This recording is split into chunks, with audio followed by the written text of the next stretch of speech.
Being 3:30, we'll call the Marathon County Board of Supervisors and its organizational meeting of 2020, April 21st at 3:30 to order. First item on the agenda is Pledge of Allegiance. So if we would all, and please remain standing.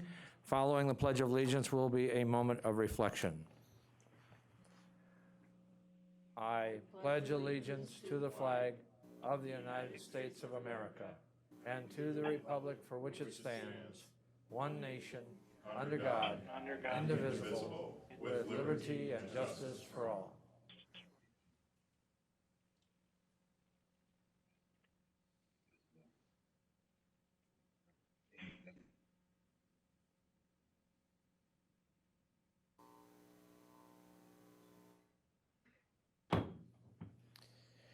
Thank you, and I'd like to thank all of the supervisors for utilizing WebEx and being patient as we work through these difficult times. And I'd also like to, we've got a feedback issue, Jerry, do we know?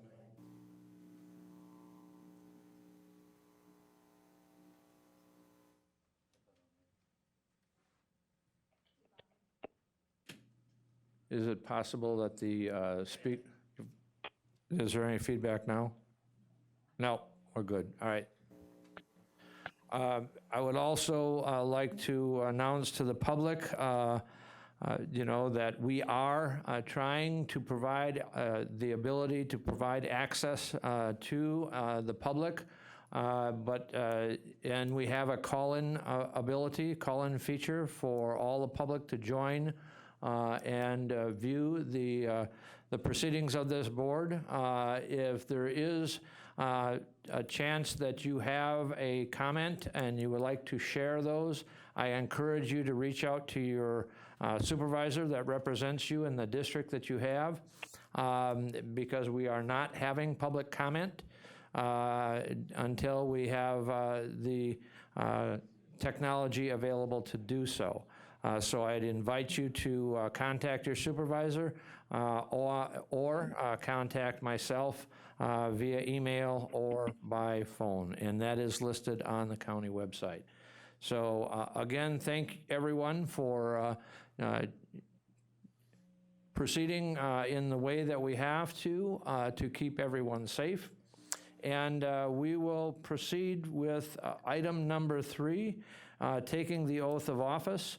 I will just mention that after we will stand and take the oath of office, after the oath is taken, at some time between now and the 1st of May, I would request that the supervisors please come in to the clerk's office and sign the documentation for your oath. We have somebody, please put your speaker on mute, please. And so we will proceed, and I will turn it over to the clerk for the oath of office to be administered. All right, thank you, Supervisor Gibbs. If everyone would please stand where you are and raise your right hand.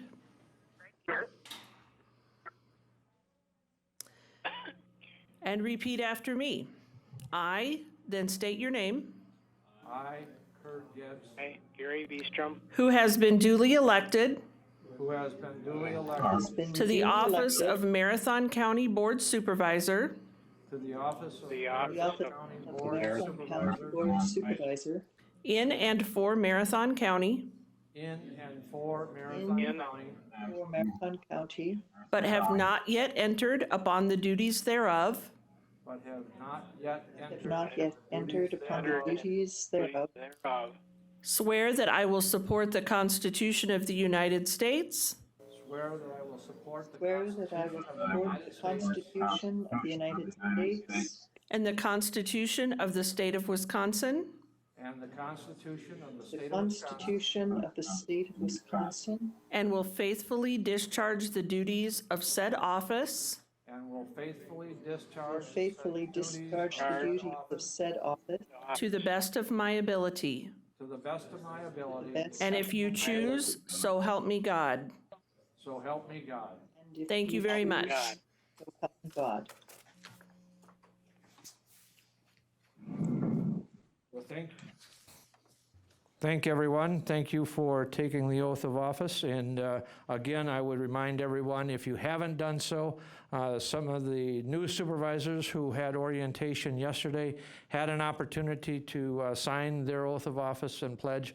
And so all the other supervisors, I would request that they please, at when it's convenient for them, to stop in at the courthouse at the clerk's office and sign that pledge. We will have the reading of the notice, please. The organizational meeting of the Marathon County Board of Supervisors, composed of 38 members, will convene at the Marathon County Courthouse Assembly Room, 500 Forest Street, Wausau, on Tuesday, April 21st, 2020, at 3:30 p.m., and the agenda was duly signed and posted. Thank you. I would like to request everyone here and to silence their cell phones and any other electronic devices as to not to interrupt the meeting. And we will move on to roll call, and I would ask the clerk to call the roll. Beestrom. I'm here. I'm here on the phone because I couldn't get in through the programming to get on my iPad. Okay, thank I couldn't you. get either one to open. Okay. Boots. Supervisor Boots? Book. Present. Butke. Supervisor Butke? Here.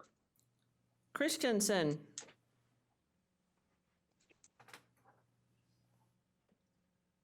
Supervisor Christensen?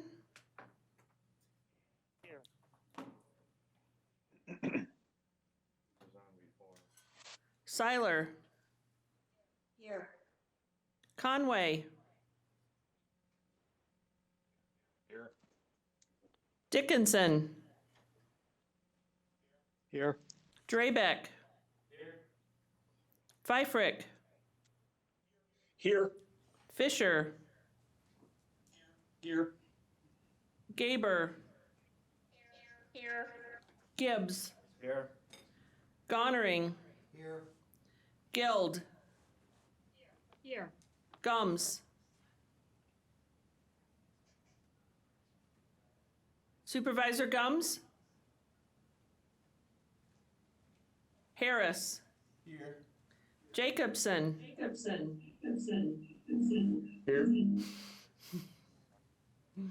Johnson. Krause. Here. Lamont. Here. Longenhan. Supervisor Longenhan. Leahy. Here. Lowe.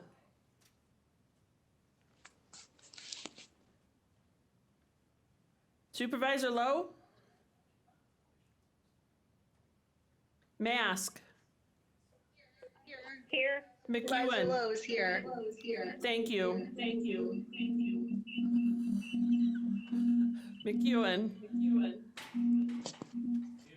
Oberbeck. Here. Opal. Here. Robinson. Here. Rosenberg. Here. Schley. Seafelt. Here. Soibert. Here. Stark. Stark here with the echo chamber.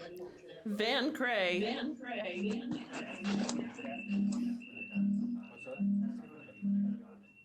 Please put your, everybody else, please put your WebEx to mute or your phone to mute if you're not talking.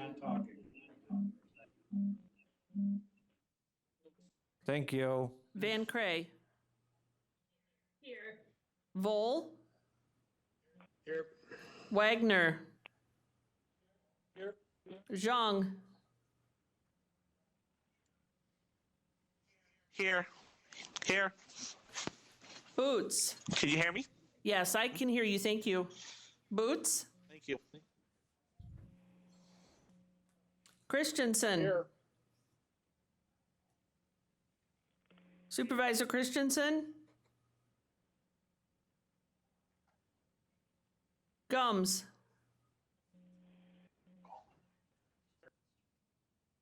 Longenhan? Thank you. Thank you. And again, excuse me, who was that just chimed in? Did I get it? Sup- Christensen. Did I get it? Supervisor Christensen is recognized as being here in attendance. Thank you. Okay. Supervisor Boots. Supervisor Boots is recognized as being in attendance. Thank you. Supervisor Longenhan, have you joined?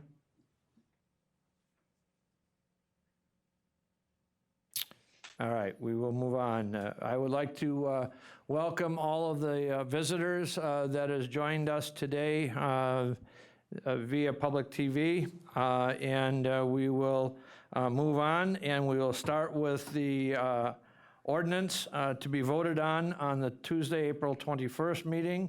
Item B8, educational presentation on the County Board Rules Review Committee, and we have the chair, vice chair of the board, Craig McEwen, who will be providing an overview along with the administrator, Lance Leonard.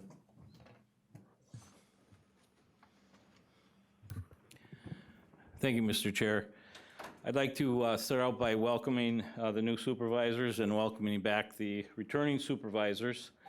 Before I get into the rules review, I do want to thank the Rules Review Committee and the staff that worked many, many hours on the rules review this round. The supervisors that served on the Rules Review Committee were Supervisor Butke, Supervisor Fifrick, Supervisor Langahan, Supervisor Robinson, Supervisor Wagner, and former Supervisor Zarini. The staff that assisted us and probably put more hours than we did in after the meetings was Administrator Lance Leonard and Corp Counsel Scott Corbett. This is the third time around that I've been involved with the Rules and Review, and I think this is the most thorough review of all of our rules in the past 3 times that I was involved in this. We reviewed all 63 pages of the rules. We met 10 different times for our Rules Committee starting back in September of 2019. The rules have to be passed every 2 years by the new board, and we do review them before, of course, we have this meeting, and there's been some revisions and changes to the previous rules that we had. Hopefully, everybody has a copy in their iPads of the rules, starting with section 2.01, the rules procedures, and there's a small portion of 4.20, which dealt with position allocations. We changed a part of that, just added 1 sentence. Administrator Leonard is going to go over the changes from the previous rules.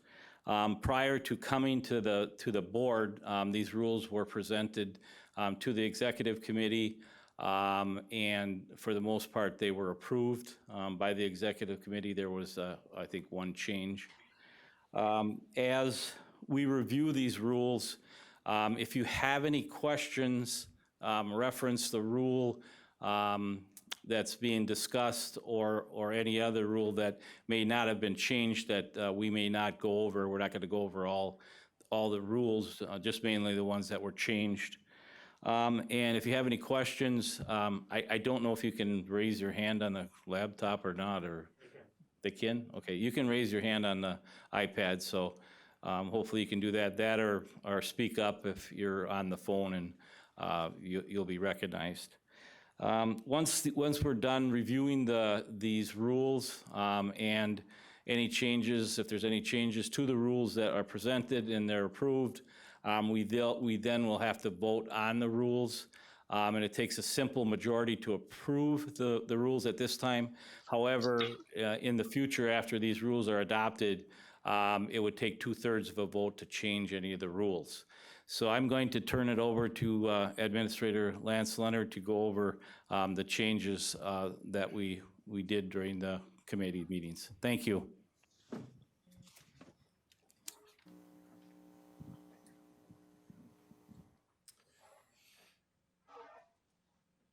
All right, good afternoon, everyone. I'm going to put the rules up on the screen for those of you present, and I believe that our assistant with respect to the public access should be able to change that view to show what's on the screen behind us. How do we change the view? Perfect. All right. The rules are in the county board packet. They begin on page 4 of 98 of your packet. As Vice Chair McEwen alluded to, there was a very comprehensive review of all of the rules following this term.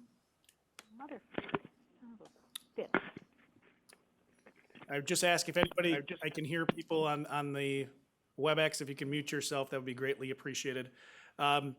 Really, I'll go through the revisions rather quickly. There are in really 2 categories of revisions. You'll see many simple grammatical changes that we made, but also there were quite a few rules where we made substantive changes. And I'm going to try to focus on those during my comments today, but as the Vice Chair alluded to, if you have any questions at any time on a specific rule that we are discussing, please feel free to alert us on your iPad by tapping the raise your hand button or by raising your hand here in public and speaking via phone. The question is, how do we raise our hands on laptops? It's under the chat feature. The question was, how do we raise your hand on the laptops? It's under the chat feature on the WebEx. And if nothing else, you under the participants tab. And it's an icon with what appears to be a person on it. And then the bottom, there's a raise or lower hand. I'm parroting back what IT is referencing to me. But if you have any issues, please also just feel free to unmute yourself and interrupt me. You're not going to hurt my feelings. So beginning on the first page of the rules, there's a simple insertion, as alluded to by the chair, of suspending the rules. You adopt the rules today. In the future, you may change them or suspend them with a 2/3, with notice and an appropriate 2/3 vote. On page 2, we added substantive language. Scott Corbett drafted language relative to defining a session, as well as clarifying when a motion for reconsideration is able to be made and how one would make that. That was an issue that was discussed in our last section on a couple of occasions, so the Rules Review Committee asked for some clarification to make sure that in the future, again, our rules were clear as to what was a definition of a session and when you were able to move for reconsideration. For those of you that recently reviewed your Wisconsin Counties magazine, the definition of a session was actually referenced in the materials relative to the organizational meeting and the rules. So this is really in keeping with that need to take the time to define what in fact is a session. Moving on, the next rules that were modified relate to the duties of the chair. Specifically, the first change that was made, and this is on page 7 of 98 of the packet, It relates to the chair and vice chair conducting any interviews of candidates following the vacancy of a county board supervisor position. This was discussed by the committee. The desire was to remove staff from that interview process, except for the involvement of the county administrator solely in a capacity to provide staff assistance in the interview process, but really that the decision-making process with regard to filling that vacancy, filling any vacancy, would rest with the board leadership.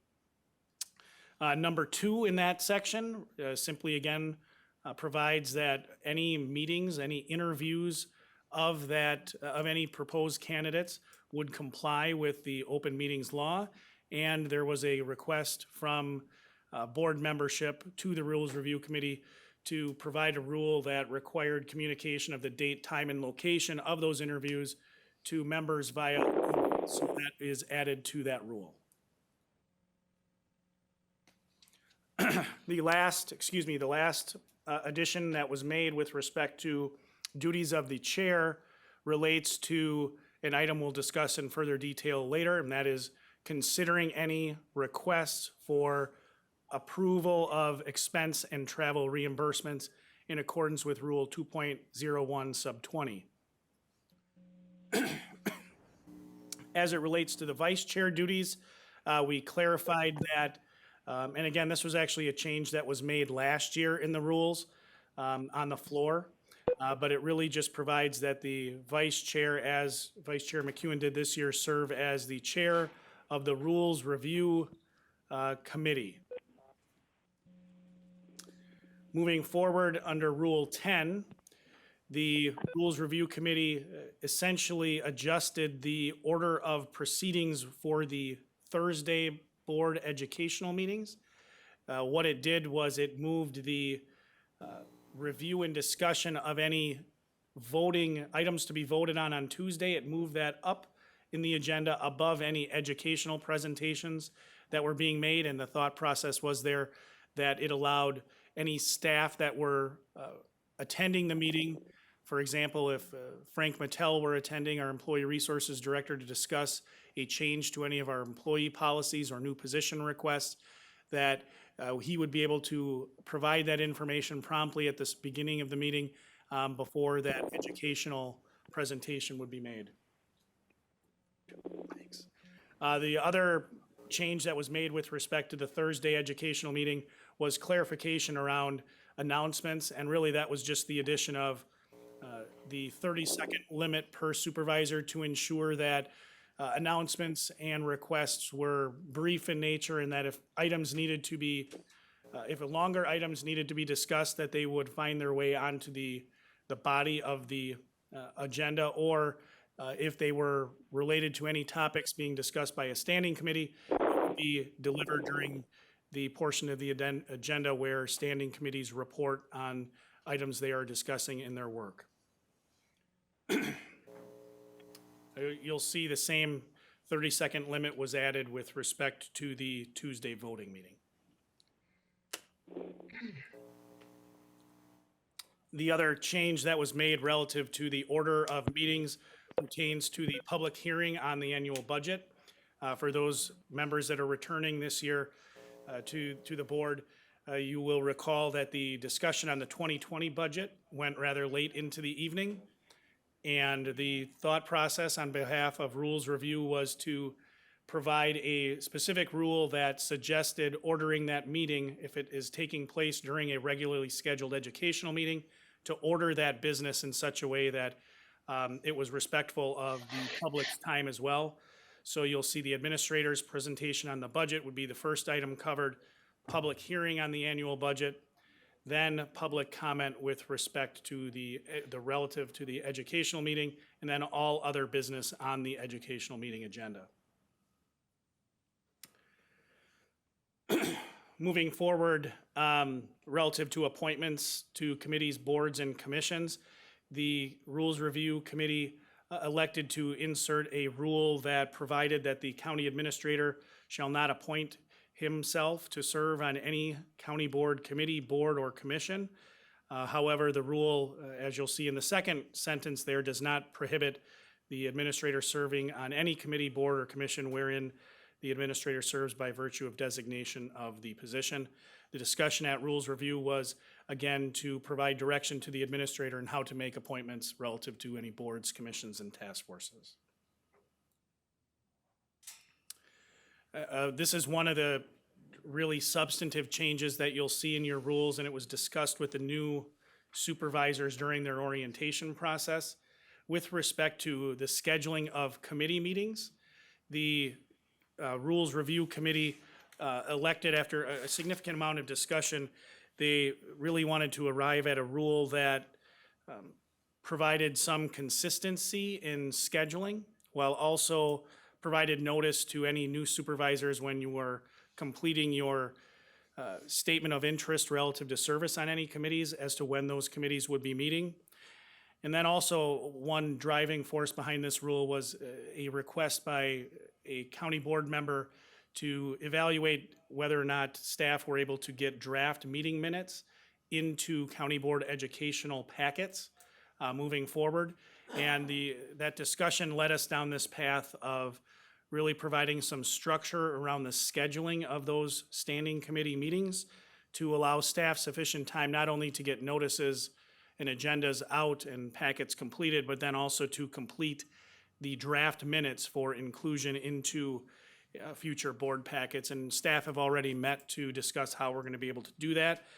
But the rule itself, as you'll see on page 13 of 98 of the total board packet today, or page 10 of the rules packet, provides that the Health and Human Services Committee, Environmental Resources, Public Safety, Infrastructure and Extension, Education and Economic Development, those 5 committees would be meeting during the week of the first Thursday of the month as laid out in that rule. Tuesday of that week would be Environmental Resources, Wednesday, Public Safety and Health and Human Services, Thursday then being Infrastructure and Extension, Education and Economic Development. Each committee chair would retain the authority under the rules to schedule the time of those meetings in such a way as to be convenient to the membership. But those days, the intent is to have the meetings on those days. Similarly, with respect to Health and Human Services, Human Resources, Finance and Property and Executive, the thought process at Rules Review was because there are certain items of business that flow from standing committees to either of those standing committees, the Human Resources, Finances and Property, as well as Executive, that flow through those committees to get to the board, that they would be held the second week, the second Thursday of each month. Tuesday being Human Resources, Finance and Property, and then Thursday being the Executive Committee meeting. Of course, the board meeting, the educational meeting would be the following week, followed then by the voting meeting. But again, the purpose of those rules is those 3 things that I talked about: consistency in scheduling, as we were, the committee members on Rules Review expressed that there was a number of times where committee meetings had to be rescheduled based on certain conflicts or unavailability of members. We wanted to provide consistency as well as notice to those supervisors of those standard meeting days. If an additional meeting is necessary a month, certainly the rules provide the flexibility to do that. And like I alluded to before, or mentioned before, staff are going to work to get those draft minutes into county board educational packets so that board members can get some sense of the discussion that was had at the standing committee level prior to having to vote on an issue at the county board. That was simply a notation that was added relative to standing committee agendas.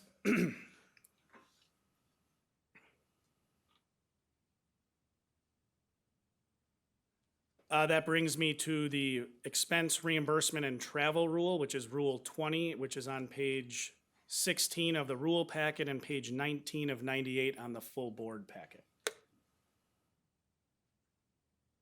So as I said when I began my comments, and as echoed by the vice chair, the Rules Review Committee actually worked its way methodically through all of the rules in Chapter 2. And when we came to this rule, Rule 20, what we found was that the county board was not following its prescribed practice under Rule 20 with regard to budgeting or travel itself. So then the board, after coming to that realization, they examined what their current practice was, and the consensus among the body, my sense of the consensus among the body was that they weren't overly thrilled with adopting that as a formal rule either, based on inefficiency and lack of clarity to supervisors. So the Rules Review Committee undertook the process to essentially come up with a expense reimbursement and travel policy from scratch. And what we came up with, what the committee came up with around the goals of providing clarity, being fiscally responsible, and workable from a staff perspective is the rule that you see before you again on page, starting in substance on page 20 of 98 in the packet. Essentially what that does is it creates a process that is very similar to the process that is used by Marathon County employees. The budgeting for all travel is overseen by the executive committee, so they will review the annual expenditures and develop that projected budget during the standard budget process. It provides a pre-approval process where any board, committee, task force meetings that an individual member of those bodies is attending, those are deemed pre-approved under the rule. Any attendance of regional organizations such as the North Central Wisconsin Regional Planning, or if you're on the North Central Healthcare Board and you attend one of those meetings and you do not get reimbursement from those bodies, those likewise are deemed pre-approved. Similarly, if you're appointed to a NACO board, a National Association of Counties, or a Wisconsin Counties Association appointment, that travel is deemed pre-approved. Any attendance at Eastern and Western Towns Association meetings is likewise deemed pre-approved. Any other meetings or expenses or travel essentially requires chair pre-approval. So the board chair would be asked if I'm a member of the Health and Human Services Committee and for some reason I intend on attending a public safety meeting and I desire to seek reimbursement from the board for my mileage, I would need to talk to the chair about my request to do so and have that pre-approved. Again, essentially delivering on providing clarity of what is approved and what is not. The submission for any reimbursement is similar to. Somebody have a question? Was there a question from the body? This is EJ Stark. I just wanted to clarify one. You talked about, a lot of different ones. One of the things that I didn't see or wasn't necessarily mentioned is the board has a couple of representatives on McDevco. Would that be considered pre-approved? I'm assuming it would. It's just mileage, typically. Right. If you do not receive mileage reimbursement from that entity, the rule would provide for mileage reimbursement, and I would, based on the drafting of that rule, correct me if I'm wrong, Corporation Council, but that would fall into a regional organization of which Marathon County is a member, and if you are appointed to that body, it is deemed pre-approved under section D2. You are correct, sir. Scott is shaking his head in the affirmative, so I'm deemed correct. So to your question, Supervisor Stark, yes, if you're appointed to McDevco as a board member for Marathon County and you attend that meeting and McDevco does not provide for mileage reimbursement, you are deemed pre-approved to apply for mileage reimbursement to the Marathon County Board. Any other questions up to this point on the reimbursement rule? Okay, hearing none, I'll move on. With respect to reimbursement, again, it's very similar to that which is used by county employees. You'll have the opportunity to complete an electronic reimbursement form that we're still working with CCIT to make that as user-friendly as possible, but essentially you'll complete that reimbursement noting the meetings to which you attended and the mileage expense you incurred.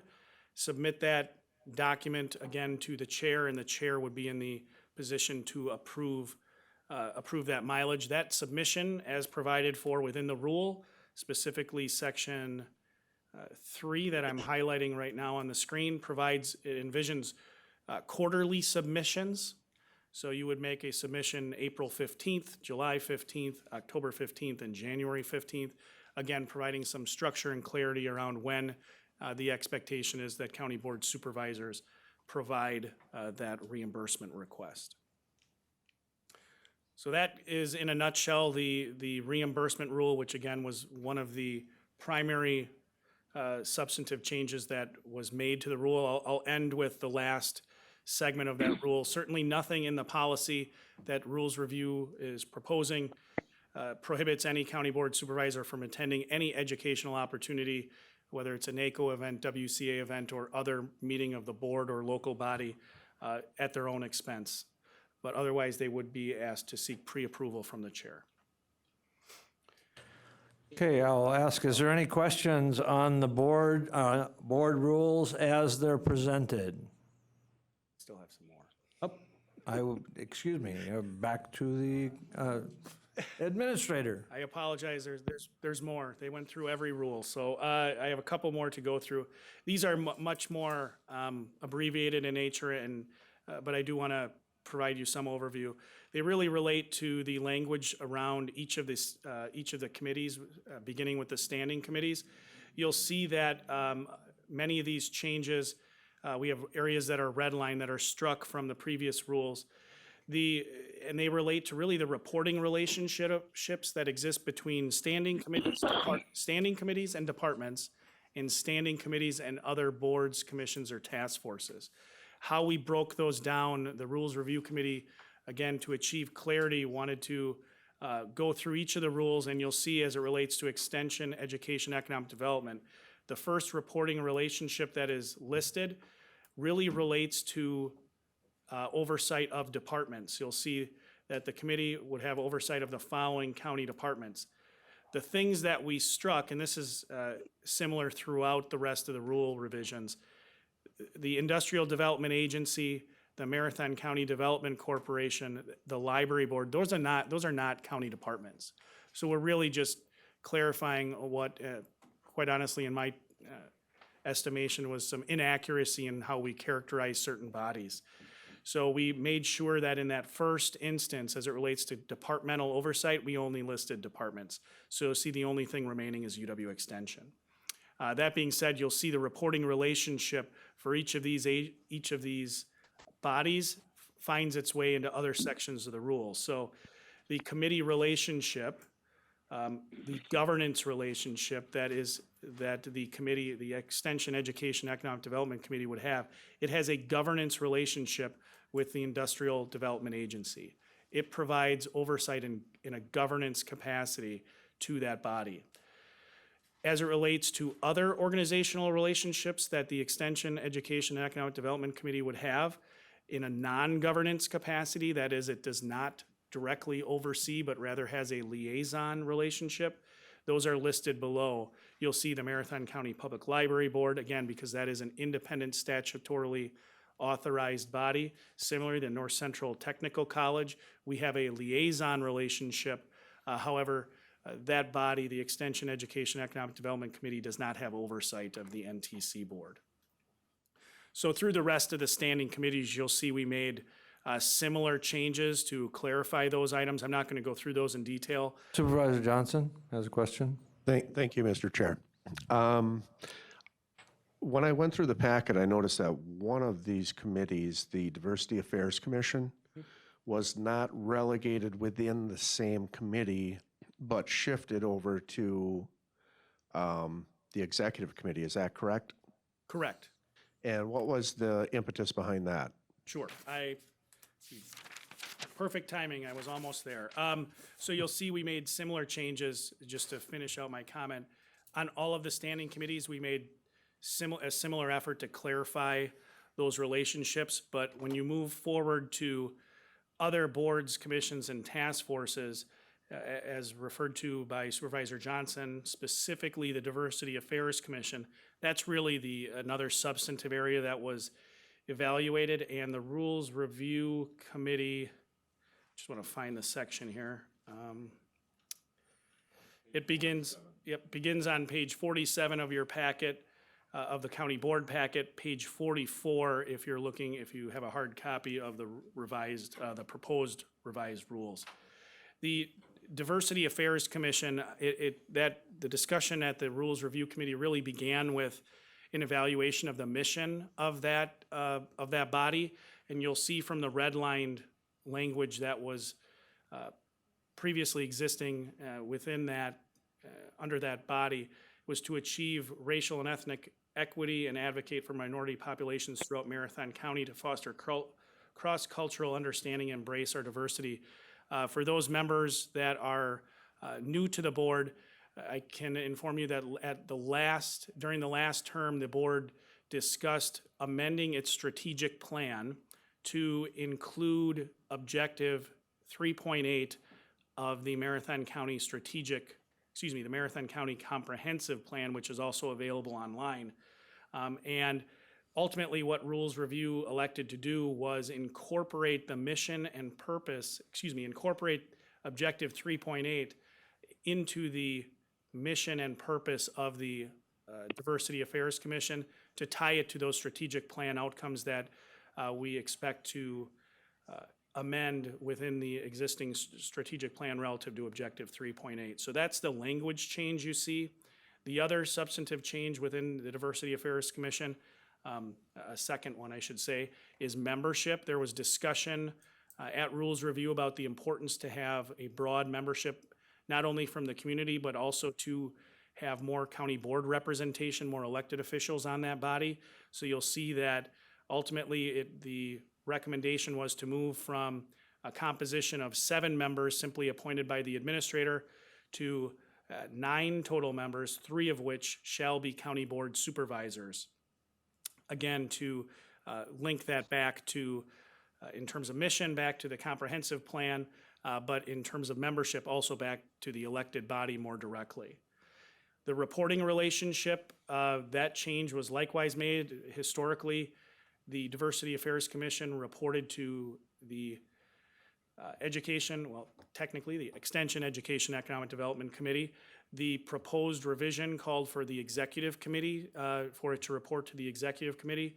And my notes from those discussions, and this is just my notes, but the part of that discussion related to the broadening of the mission and purpose of that committee, the recognition that, and you'll see that in section F under duties and responsibilities, the broad nature of those duties and responsibilities. First, to health equity, the promotion of health equity. The discussion was, well, that seems to relate more directly to health and human services. The plan to eliminate health and social disparities certainly made people think of the Health and Human Services Committee as well as public safety. The mission here to make recommendations to Marathon County relative to internal operation policies, including HR, made people think of an importance to have it also have some relationship to HR, finance, and property, and then certainly economic development, which was the relationship that existed in the past. So ultimately, after a lot of discussion, the Rules Review Committee elected to have it report to the Executive Committee. So I hope that answers your question. It kind of answers the question, but my concern is this, that after the Diversity Committee completes its task and forwards anything to the Committee of Record, which would be the Executive Committee, when we're looking at issues of diversity and inclusiveness, the likelihood is that when it gets to the Executive Committee, it's going to be a bunch of old white guys, you know? And it's just, I'm more concerned about the public appearance and the public acceptance of those issues getting through that committee. I kind of think it was a better fit where it was. And you're right that there's a lot of different facets to it, and I understand that. But the primary one, when the name of the committee is the Diversity Committee, I just don't want the public perception. We don't need another fight like we had over the past session over issues. However, we shouldn't have a mechanism for stifling real issues that are going to arise. And that's my concern of what may happen with this move. Thank you. I can't speak to your, to perception, but as it relates to rules, and Corporation Counsel can jump in and add to anything or correct anything I deliver in an inaccurate way, but your board rules, as proposed and as they've operated in the, over, at least throughout my employment with Marathon County, allow for any two Marathon County supervisors to bring an item of import to the board, regardless of whether any individual committee takes action on it or elects not to. Similarly, your rules provide that any action by any one standing committee cannot be overruled by the action of another standing committee. So while I can't speak to perception, I believe your rules provide for a route for any item of import, provided it has two supervisors supporting it to bring it to the board floor, and Corporation Counsel is going to elaborate. Well, I'm just going to add that the rule that the administrator is referring to is Rule 17, and that's been a really long-standing practice of Marathon County, that things that we are an issues board, and things do not die in committee in Marathon County. If there's an issue that supervisors think needs to be brought to the floor and discussed by the floor, even though a committee has acted negatively, those supervisors are capable under that rule to bring it before the board. Just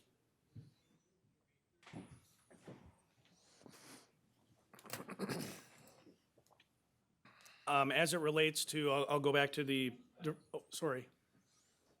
There's another question.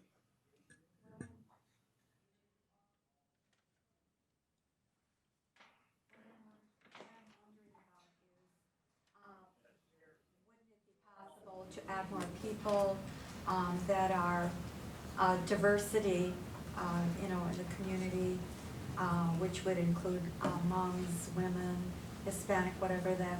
Could we add more people like that to the executive committee? I can't hear her. you got to repeat the question. My mic is. I can't hear her. The question related to, was there anything under the rules that would allow for appointments to be made to the executive committee from outside of the board, is how I interpret that rule, to draw from a more diverse.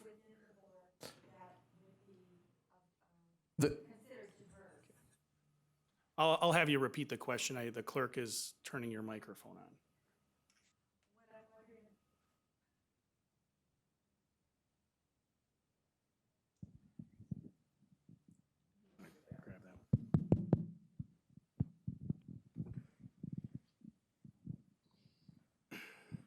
What I'm wondering about is, couldn't there be more people added to the executive committee that may be of the segment of the board that might be more diverse, such as females, blacks, Hmongs, et cetera, which we have on our board? The current rule, as it exists for how the executive committee is populated, how it's made up, that is provided for in section 2.04, I believe.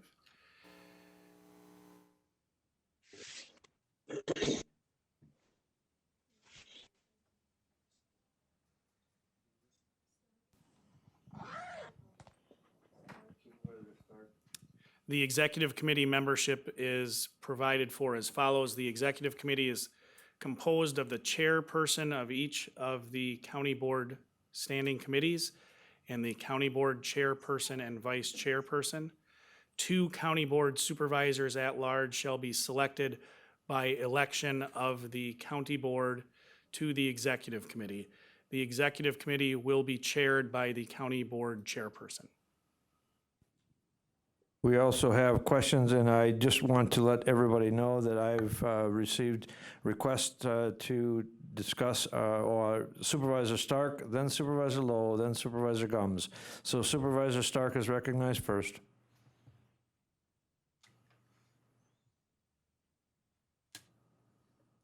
Supervisor Stark? I was trying to clear my hand from being up before, and so I guess I didn't clear it. I just kept it there, so I have nothing to bring up. Thank you. Supervisor Lowe is recognized. Thank you, Mr. Chair. I really think that diversity committee should stay under extension education economic committee. Because I want to point out here that the rules and review committee is made up of all white men.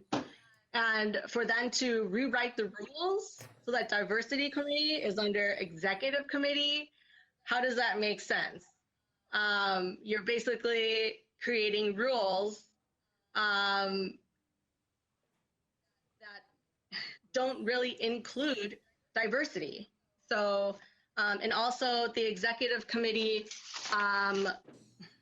there's one woman on the executive committee currently. We have 9 county board members that are women, that's 24% of the board, and there's only one woman on the executive committee. So I would like I want Diversity Affairs Commission to be back under EEED committee, and we should put back achieve racial and ethnic equity and advocate for minority populations throughout Marathon County.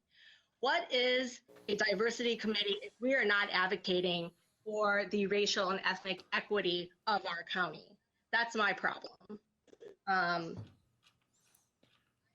I would make an amendment to have diversity committee go back to the. We're not accepting amendments yet, Supervisor Lowe, because we don't even have we're still just discussing the rule changes that were proposed. We don't even have a motion to have the rules on the floor. Once they are achieved on the floor, then amendments would be accepted at that point.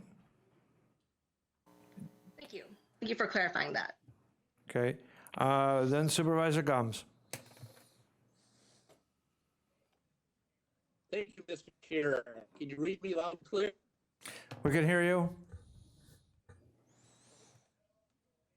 I also will wait till You're breaking up, Supervisor Gums. Can you? Okay,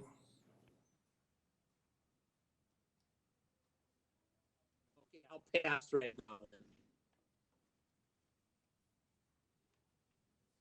Supervisor Gums, we still can't hear you.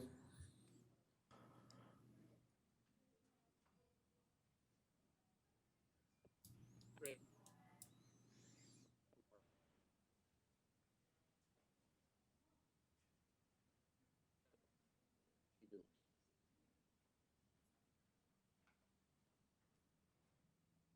Is there a way of changing the volume? Yeah, I'm sure his connection is poor.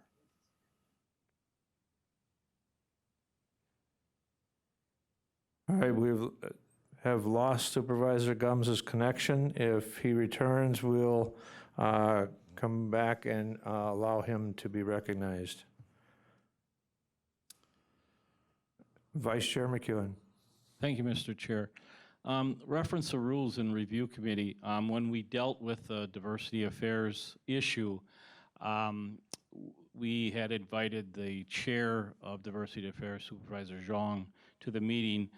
He wasn't able to make, I think, one of the meetings, so we postponed it because we wanted his input, reference the changes that we were discussing before we made any decisions.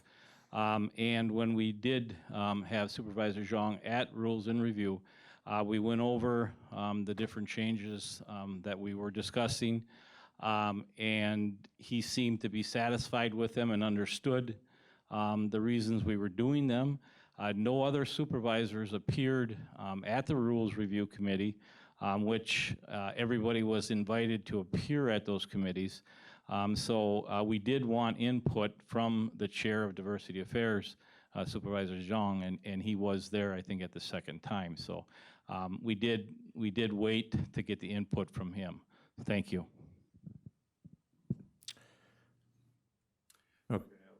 I'll turn it back over to the administrator, and if Supervisor Gums comes back, I'll refer to his question. Thank you, Mr. Chair. The other changes that I referenced, these are largely simply clarifying relationships and bringing in, you'll see a lot of the information, it had indicated space reserved. My inference from that is that we had simply never, as a board, the board had not gotten to the point of clarifying what exactly it envisioned to include in each of those areas. So you'll see the first is under the Local Emergency Planning Committee. Corporation Counsel Corbett and I did some research, and essentially we pulled information from state statute as well as the federal Emergency Response to Community Right to Know Act to include that information in that committee. You'll see similar inclusions as it relates to duties and responsibilities, and we had similar instances throughout the remainder of the rules. You'll see here Solid Waste Management Board on page 53 of 98 of the packet.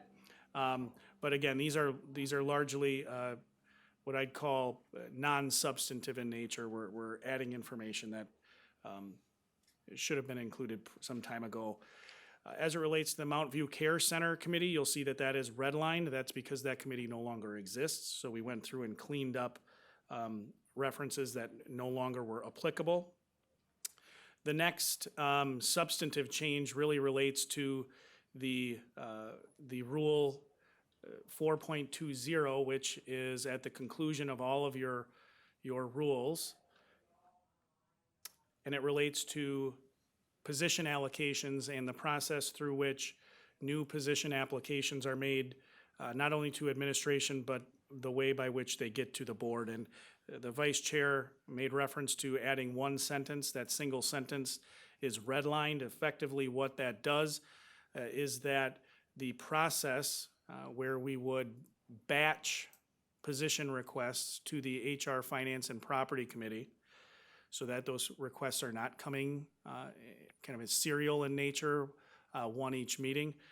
The rule envisions that those be batched as outlined in the rule. However, there's an exception, which is what is provided for by that additional language. That exception applies when the position is funded in its entirety by grant funds. The rationale, of course, is if there's no tax levy involved in a position, that it's fully funded through grants, there is no rationale to delay the moving forward with filling that position. So with that, that is the relatively quick overview of all of the proposed rule changes from rules review that were approved at the executive committee. So now I would entertain a motion to, on item number B9, Chapter 2 of the General Code of Marathon County, County Board Rules of Procedure, Ordinance 12-20.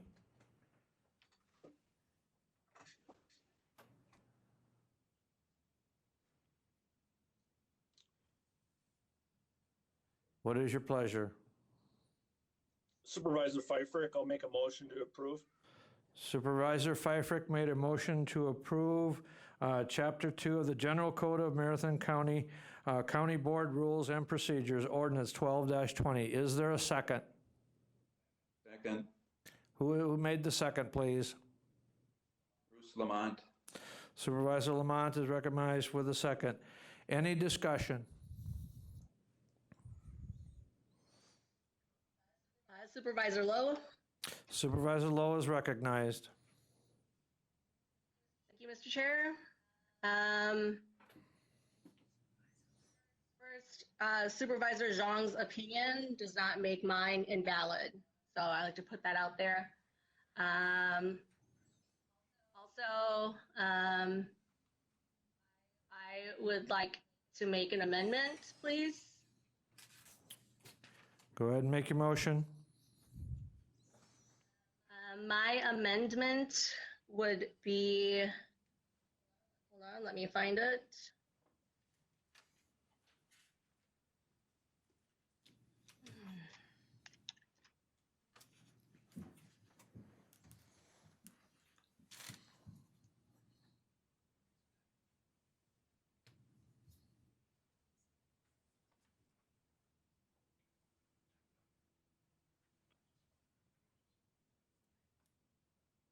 About that.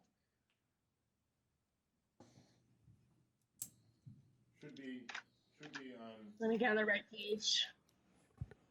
Yes, here it is. Page 47 of 98, the Diversity Affairs Commission. I would like to make an amendment and change the mission and purpose back to what it was.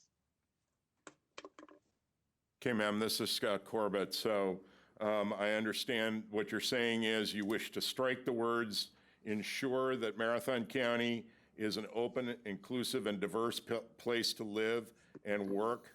And then the reference to the comprehensive plan, and to renew the former language that was stricken and change that to achieve racial and ethnic equity and advocate for minority populations throughout Marathon County to foster cross-cultural understanding and embrace our diversity. Is that your amendment, ma'am? Yes, Mr. Corbett. Okay. Understood. Okay, is there a second? Supervisor Leahy will second. Supervisor Leahy made the second. Okay, discussion.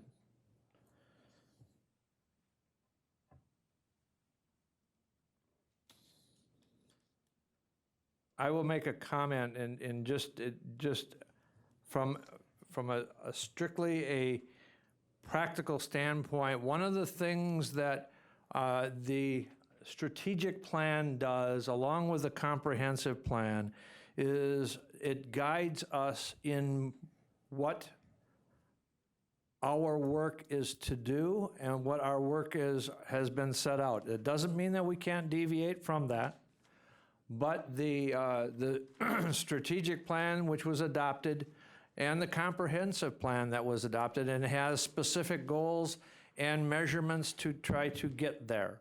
So pulling the strategic plan objective totally out of the mission and purpose of the seems a little contradictory if we're going to be adopting a rule and a committee's mission. It should fit into the mission and purpose of the strategic plan.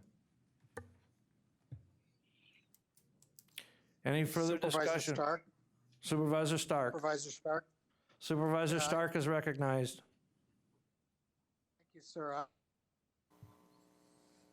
When we got it from the strategic plan, I think we actually weakened the concerns that Supervisor Lau says she's concerned about, because by having it part of our overall strategic plan, we're telling all of our residents in the county, we're telling everybody that is on in any role with the county that we see this as a real necessary component of the success of our community, and to respect the people of our community.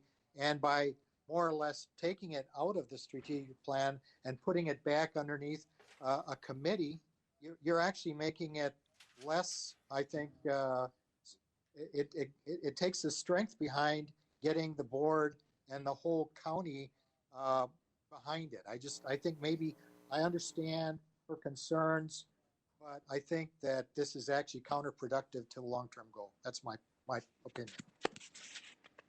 Supervisor Zhang is next. He's recognized. Supervisor Zhang. Can everybody hear me all right? Yes, we can hear you fine, Supervisor. Thank you. Thank you. So first and foremost, I just want to thank Supervisor Lowe for her remarks, as it's very important and crucial as well. However, I do want to state at the fact that the statement that is proposed by the Rules and Review Committee enables the diversity affairs to be a little bit more broad and to be able to address more, in a sense, address a lot more than it's been labeled originally. And I can foresee the achieve racial and ethnic equity and advocate for minority populations throughout Marathon County to foster cross-cultural understanding and embracing our diversity as a component of the proposed statement proposed by the Rules and Review Committee. And I guess, I'm supportive of the proposed, the current proposed mission statement by the Rules and Review Committee, and I have no objections to that. Supervisor Leahy is next. Supervisor Leahy is recognized. Supervisor Lamont will follow Supervisor Leahy. Yes, thank you, Mr. Chair. I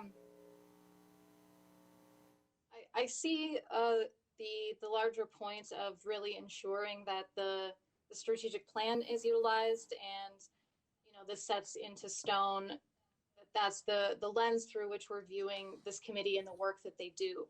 However, the Diversity Affairs Commission is a bit different than some of the other committees in that sometimes the purpose and the words that we use aren't as concrete and data-driven as some of the other committees. We're not talking necessarily about dollars and data points. We're talking about people, large ideas, ideas that we want to make sure are represented and really tell the public what the purpose of this committee is. And sometimes when we take things down to the nuts and bolts of here's 3.8 of the strategic plan, those ideals get lost. And it's harder for people to understand what the purpose is of that committee and how it might affect them and affect the county at large. I'm wondering if it simply just can't be both statements.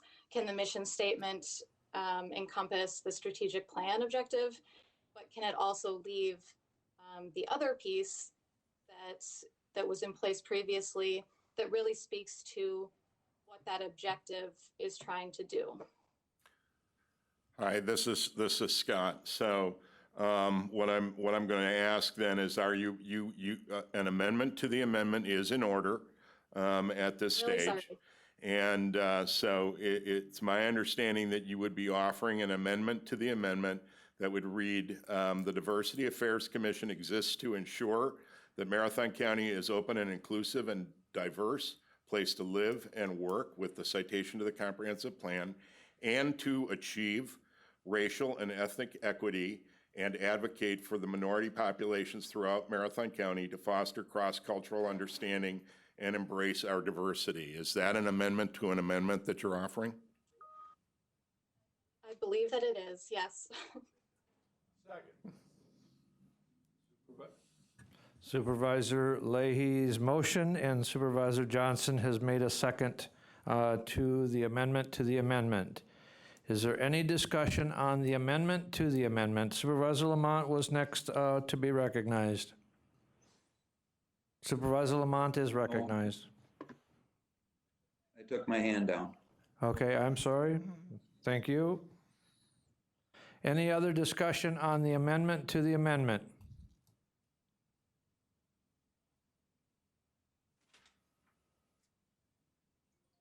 Supervisor Zhang. Supervisor Zhang is recognized.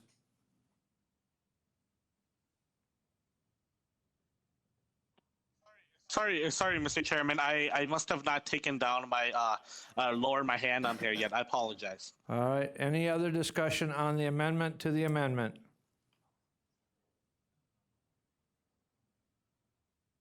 Supervisor Lowe, do you still wish to speak?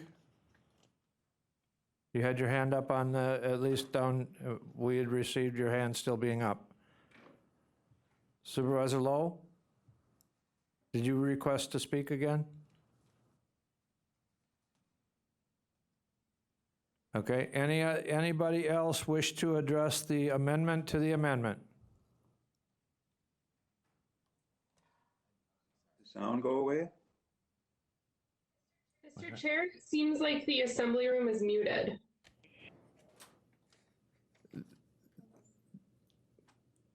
Yeah, I can't hear anything. This is Scott. Can you hear me now? This is Scott. Can you hear me now? Does anybody on WebEx hear the chair or Corp Counsel? Yes. Yeah, we hear you. Okay, okay. Supervisor Lowe, did you wish to speak again? Okay, anybody else? No, thank you. Okay. Supervisor Williams? Mr. Harris. Supervisor Harris, please.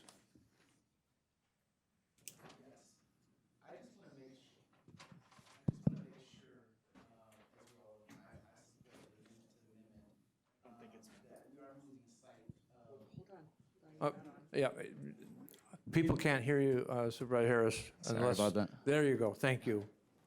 And I support the amendment to amendment, and I just want to make sure that we're aware that, you know, just being inclusive, tolerant is not the same thing as education and equity, and that those components are just as important in achieving the overall picture. And I think when we take that portion out, I think we lose a little bit of that sense of what we're trying to achieve. I think it has to be plain for sort of the average resident to know exactly the direction that we're moving into. And I get the goals of the board, but I think it does have to be much more clear in terms of what we're actually trying to achieve. Okay, thank you. Anybody else? Any other discussion on the amendment to the amendment?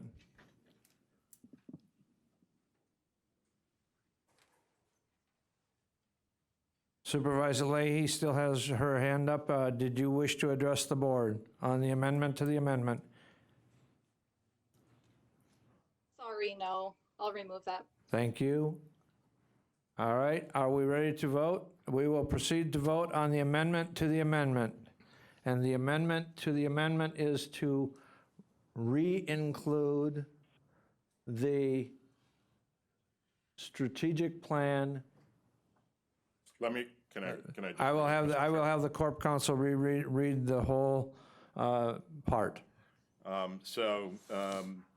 Paragraph 205 sub 4 sub A will now read mission/purpose statement : the Diversity Affairs Commission exists to ensure that Marathon County is an open, inclusive, and diverse place to live and work, with a citation to the comprehensive plan, and to achieve racial and ethnic equity and advocate for minority populations throughout Marathon County to foster cross-cultural understanding and embrace our diversity. That is the amendment to the amendment. Okay, we will, Got to vote on that, and then as amended. Do we want to have a roll call vote, or can, she's ready to type? Kurt. Supervisor Seiler, you are recognized. Yes, thank you, Mr. Chair. I just want to clarify, because we've had a lot of discussion. So this is an amendment to the original amendment, is to move this back to its original form. Is that correct? No. No. The first motion to amend was to take the proposed language and move back to the original purpose and mission of the Diversity Affairs Commission. And the amendment to the amendment was to bring back the proposed change along with the original mission and purpose that was being struck by the proposed rules. Okay, Is that clear? thank you. I appreciate the clarification. Thank you. It will be anonymous. It would be.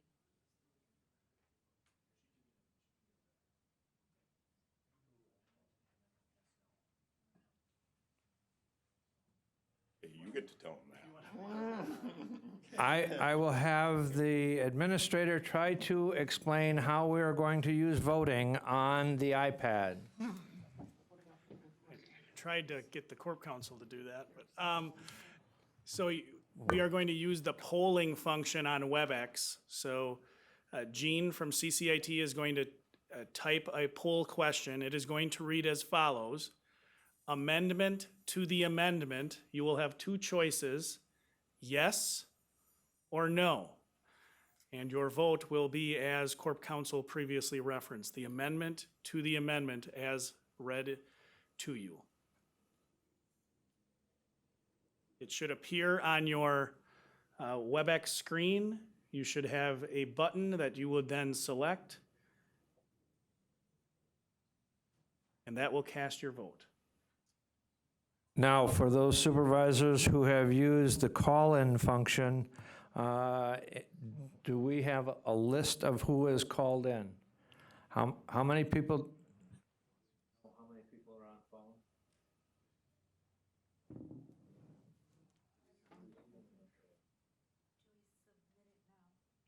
Yes.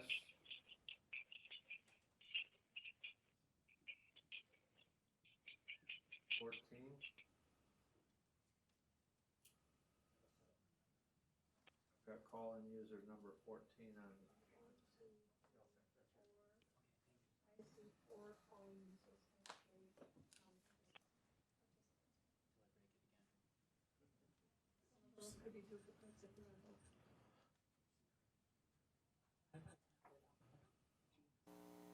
Okay, as I understand it, the technology has notified me that we have 4 people that have used the call-in function.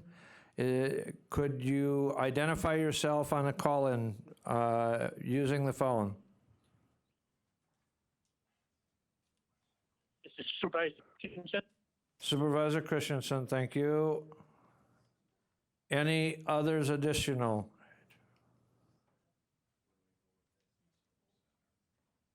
Supervisor Beestrom, were you still on the call-in function?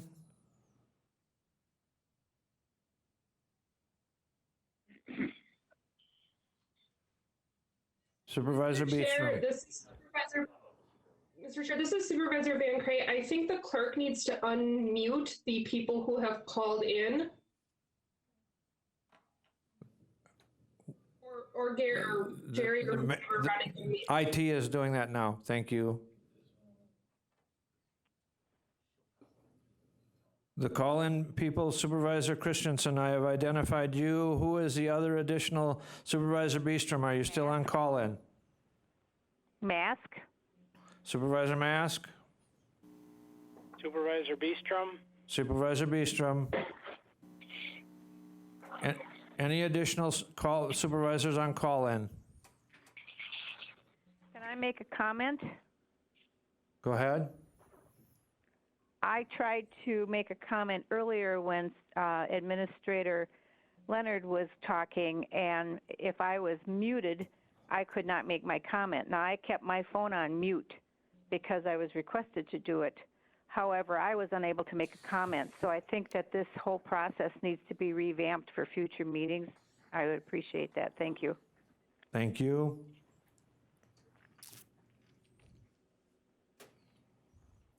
So, do we have any other additional individuals on call-in function? We have Supervisor Christensen, Supervisor Beestrom, and Supervisor Mask.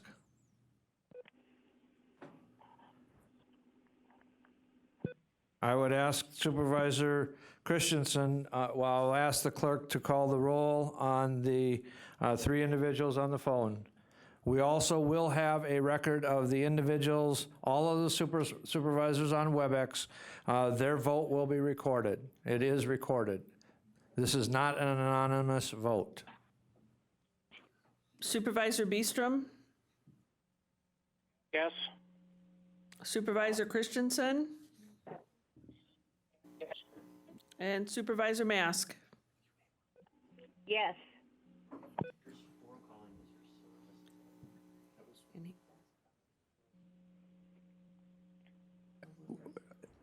Has anybody that has used WebEx not been able to vote? Vice Chair McEwen has not been able to vote.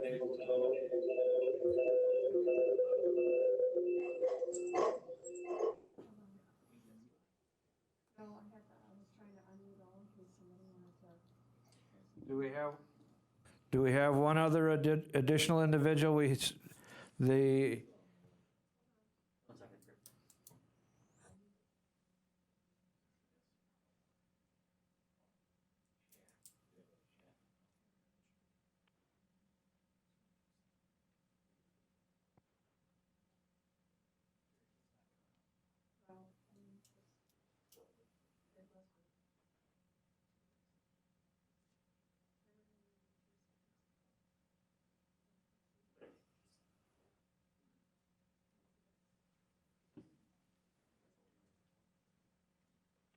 many votes have everybody voted on WebEx?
Do we have, I'm still trying to identify the additional individuals that have called in. CCIT staff has told us that we have 4 individuals on call-in. I have identified Supervisor Christensen. He has a recorded vote. Supervisor Beestrom has a recorded vote. Supervisor Mask has a recorded vote. Is there anybody else on a call-in who has not voted? And we are still 3 other individuals short on WebEx who have not voted. Okay, Dennis.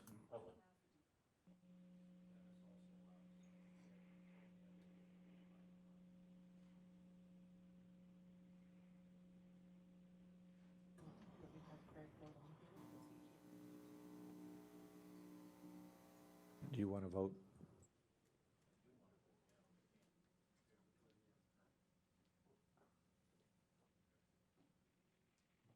Supervisor McEwen?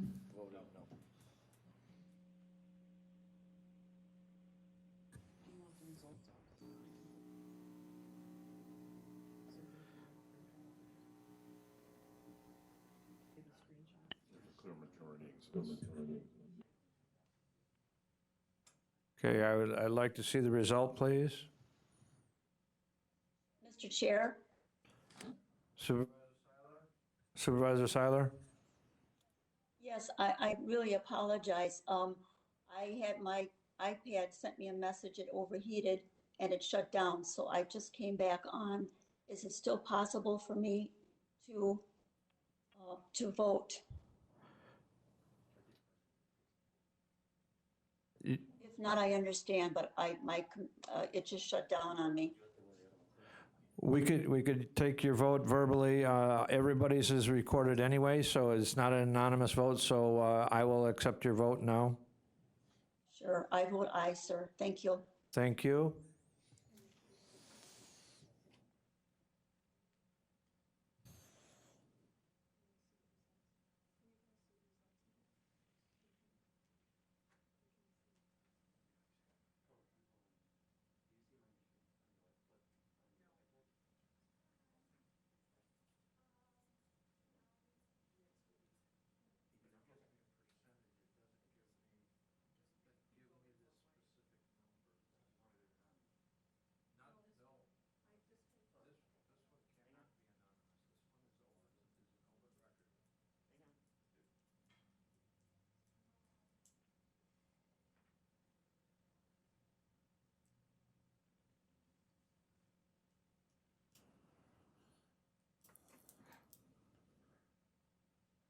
We're still waiting for the tabulation.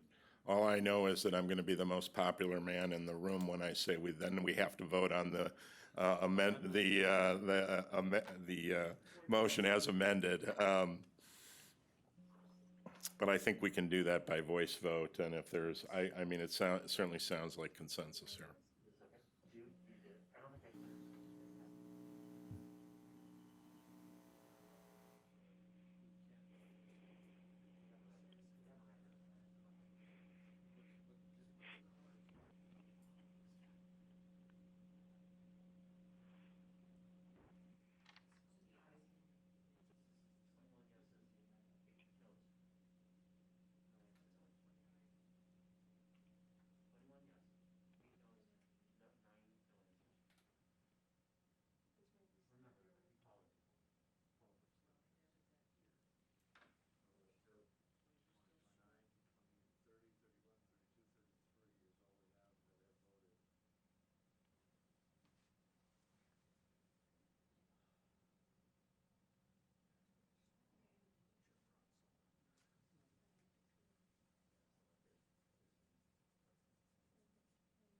The motion carries. We have 25 to 8, and we have 9 no responses. And those might be other individuals on that are not voting members.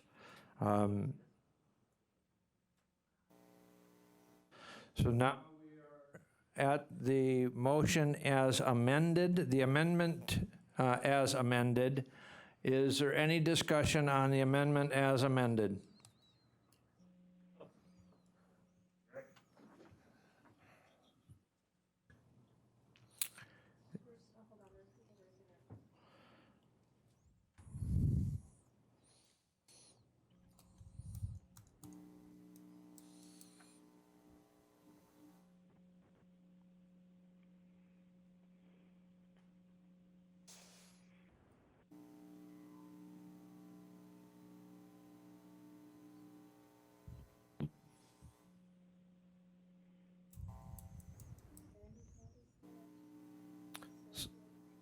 Supervisor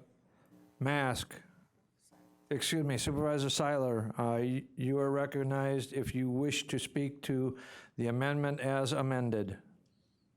Yes, thank you, Mr. Chair, and I appreciate your patience with me.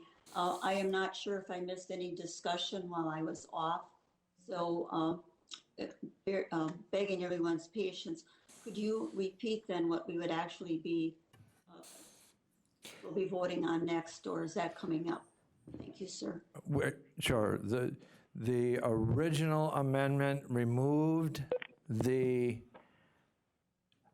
proposed rule and put back into the rules the mission and purpose that was in the previous set of rules. The amendment to the amendment added back in now is the proposed the proposed rule and the original, and join them together. So it's join them together, but does it still, will an affirmative vote for the amendment? I'm still not, I'm So sorry, affirmative vote on the amendment will include both the original language in the rule that was this board's rule in 2018 through 2020, and the proposed rule that was proposed by Rules Review will be merged together and would be adopted as a change. So both would be included. So a positive vote, yes, would include both. Okay, it would include both, but will then the committee then revert to the way it had been previously, or will it now be under the auspices of executive committee? That's what I'm trying to get at. That amendment was not made at this point yet. Okay, all right, thank you. So the reporting relationship still would be to the executive committee. Thank you, that's exactly what I needed. Appreciate it. Thank you. Any further discussion on the amendment to the amendment as amended by the amendment? Supervisor Guild is recognized. Thank you, Chair. I was going to be asking something along the same lines as Supervisor Seiler. I just wanted to clarify that this vote is specifically for item 4A, not anything after, not B through F. It's just incorporating the mission and purpose statement under 4A so that it includes both former and newly proposed language. Correct. Supervisor Lamont is next.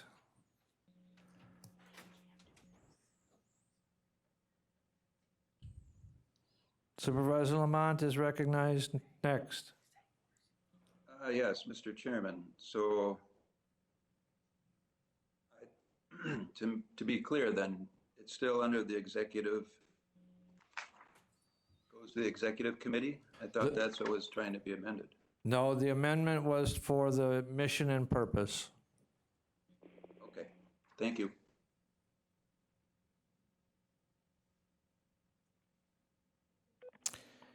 Any further discussion?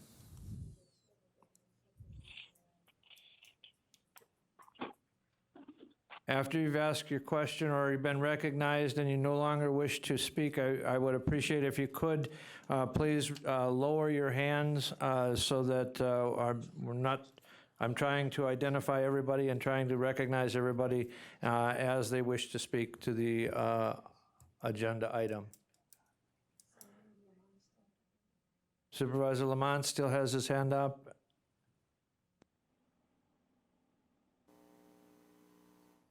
Anybody else? Yes. Supervisor Lamont is Mr. recognized. Chairman, Supervisor Lamont is recognized. have we heard why that was going to be struck, that wording? The What was the rules rationale? review, when they looked at it, they felt that and I will try to repeat what the administrator stated, was they felt that it tied to the strategic plan, and so the proposed rule tied to the strategic plan, and the reporting relationship went to the executive committee because there was the chair of the three potential committees that the mission and purpose were that tied to it. As to why the reporting relationship got changed was because the executive committee has the chairs of all the standing committees, and it was not exclusive to the Education Economic Development Committee.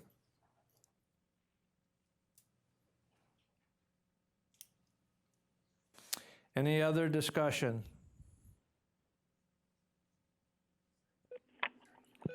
Supervisor Seiler, you still have your hand up?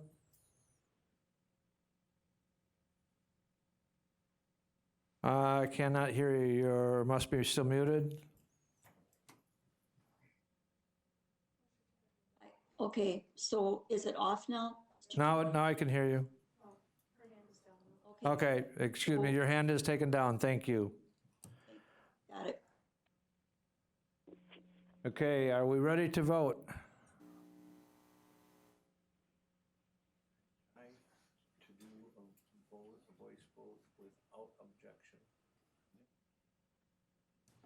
All right, I'm going to utilize a voice vote on the amendment as amended. All those in favor of the amendment as amended. Mr. Chairman, point of order. Who is this, please? Bruce Lamont, Supervisor Lamont. can you read the amendment one more time, please? I will have the Corp Counsel read the amendment.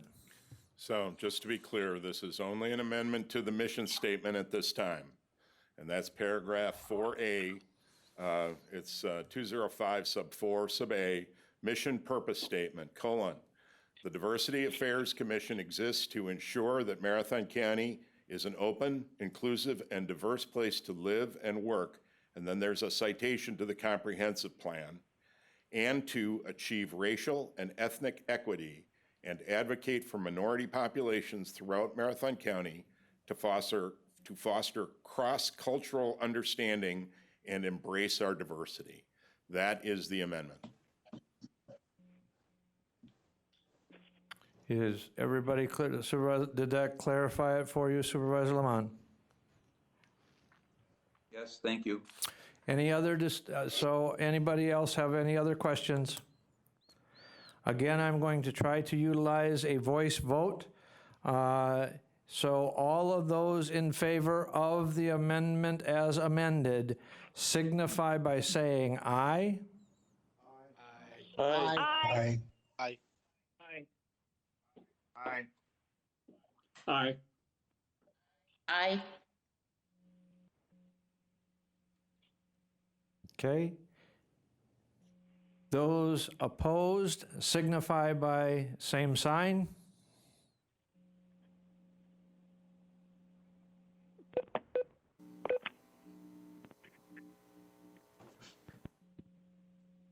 The motion is carried. Thank you. Any other discussion on the rules as amended?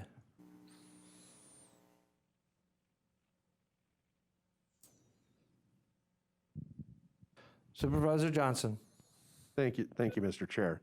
I move that we, again, it's going backwards in some sense, that revert back to the 2018 organization and place the Diversity Affairs Committee again under the EED committee.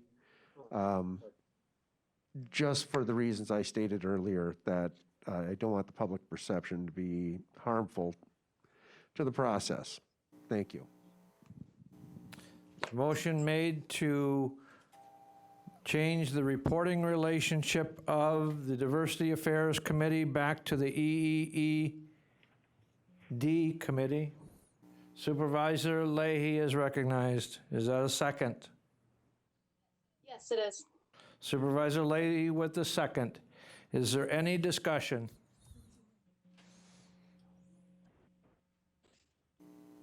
Supervisor Lowe is recognized.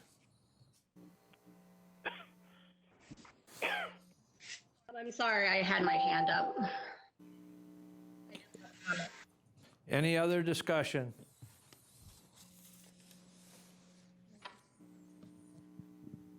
Supervisor Leahy still has your hand up on the, please, when after you've been recognized, please take your hand down on the recognition. Can I speak to this amendment? Supervisor Krause is, sure, Supervisor Krause is recognized next. Yes, I would like to know what area of the Diversity Committee, what of their goals cannot be handled by the EED Committee? Okay. And I don't know if Sarah Guild would like to speak to that because she's the head of that committee. And I'm just wondering what areas of the actions and goals of the Diversity Committee cannot be covered under the committee of which she has been appointed to be the chair. Well, she was the past chair. She was the past chair, so I guess I would invite Supervisor Guild if you want to answer that question. Thank you, Chair. I will answer to the best of my ability, but I do want to be clear that I was not a member of Rules Review, nor was I invited to the discussions on this particular change. So anything that I say here is simply my opinion and my observations as of today. However, I also want to say that when I saw this recommended change, I did support it. I did not object to it in executive committee because I do believe that there is the Diversity Affairs Committee covers a lot of area. It has the potential to impact far more than just our education and our economic development. And knowing that it was going to be able to report directly to a committee that had leadership from all of our standing committees, thereby broadening its ability to have an impact, seemed like a logical move to me. Over my time chairing this committee, I did almost feel like there were times when there were other areas that probably we would have benefited from having additional perspective on this. And so I know that there's some concerns that it's not going to get the right level of treatment, but there's actually more representation on the executive committee than there is in any of the individual standing committees. You've got a broader perspective. And while there's concerns about what past makeup of that committee was, we shouldn't be making a decision based upon past makeup of a committee when we don't yet know who's going to be appointed to the executive committee or any of the committees at this point. So from a policy perspective, I would support that change because I feel that it actually gives a better discussion and more opportunities to make sure that we got a holistic viewpoint on such an important topic.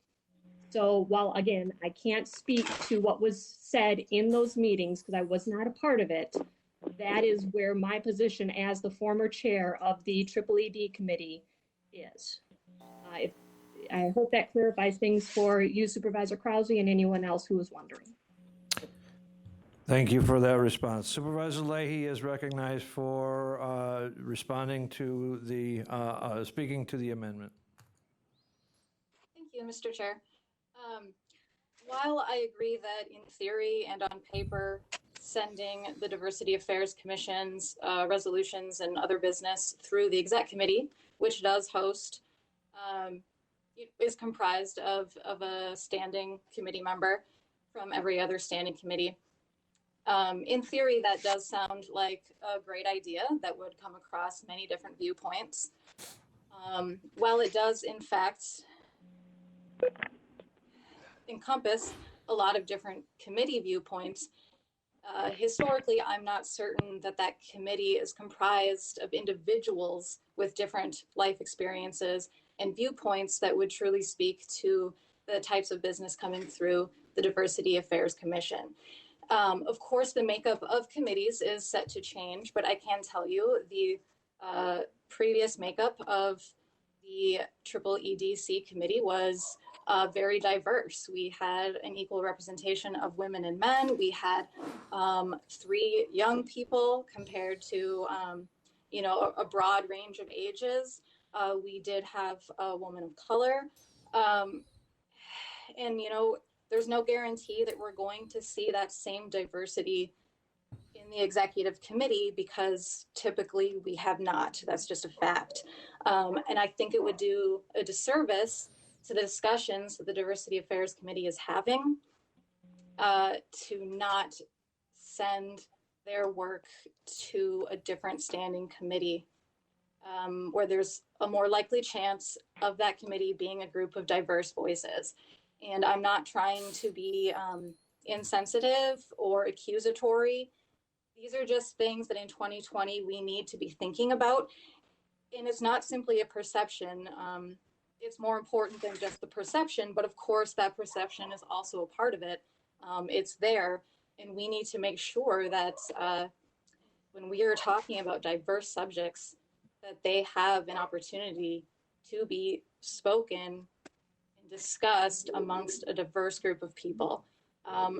So I'm going to support the amendment that we shift it back to the EDDD committee, because I think it is important to give these issues a chance to be very realistically heard and thrive in committee and not be forced to be brought back by 2 standing members. That should be a last resort. Supervisor Zhang is recognized. Thank you, Mr. Chairman. I just want to start off by saying I definitely concur with Supervisor Lay on her remarks there. However, I also concur with what Supervisor Gill also said as well. And to answer Supervisor Krause's concerns or question regarding the fact about what is there something specific that the EEDC committee cannot, obviously do for the Diversity Affairs Commission. I guess the Diversity Affairs Commission is, its goal is also supposed to help could develop initiatives and also to come up with advices for the county and the county board to obviously to become an open, inclusive, and diverse place to live and work. In our comprehensive plan, there's 4 bullet points, including promote health equity, develop a plan to reduce and eliminate health and social disparities, C, promote cultural competence, and D, cultivate an environment where cultural diversity can flourish. These all these components of the comprehensive plans needs the involvement of other committees as well, and that includes the Health and Human Services Committee, the Human Resource and Finance Property Committee, and also the Public Safety Committee. So I am going to be supporting the amendment as made by the proposal made by the committee, although I acknowledge again the concerns from Supervisor Johnson and also Supervisor Lay and Supervisor Lowe, but I also feel that there's no way we can guarantee the EEDC committee is also going to be as diverse as it is last year as well. So I just want to make that point clear and all the remarks that were. Okay, Supervisor Lowe is recognized.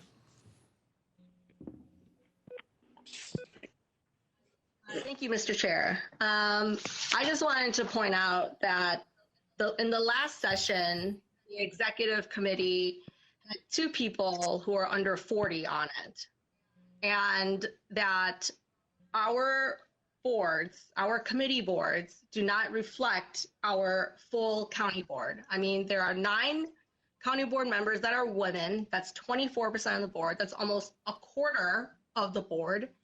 8% of the board is now not white, and that 10 members of our board are under 40 years old. That's 26% of the board. Now, if we really want the Diversity Affairs Committee to do what it's supposed to do under Executive Committee, then Chair Gibbs, I think that, you know, for this next session, our Executive Committee has to reflect our board. It has to have a lot more women on there. It has to have people who are under 40 on there, because I do not have confidence that the Diversity Affairs Commission would do well under an executive committee that only has 1 woman and 2 people under the age of 40 on it.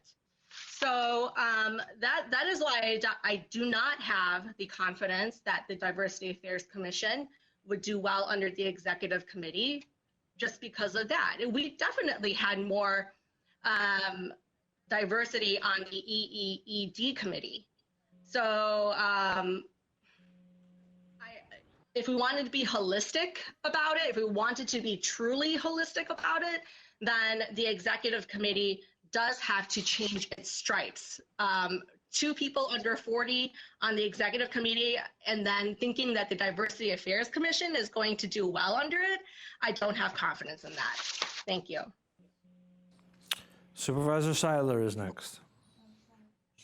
Excuse me, Supervisor Schley is next. Supervisor Schley is recognized.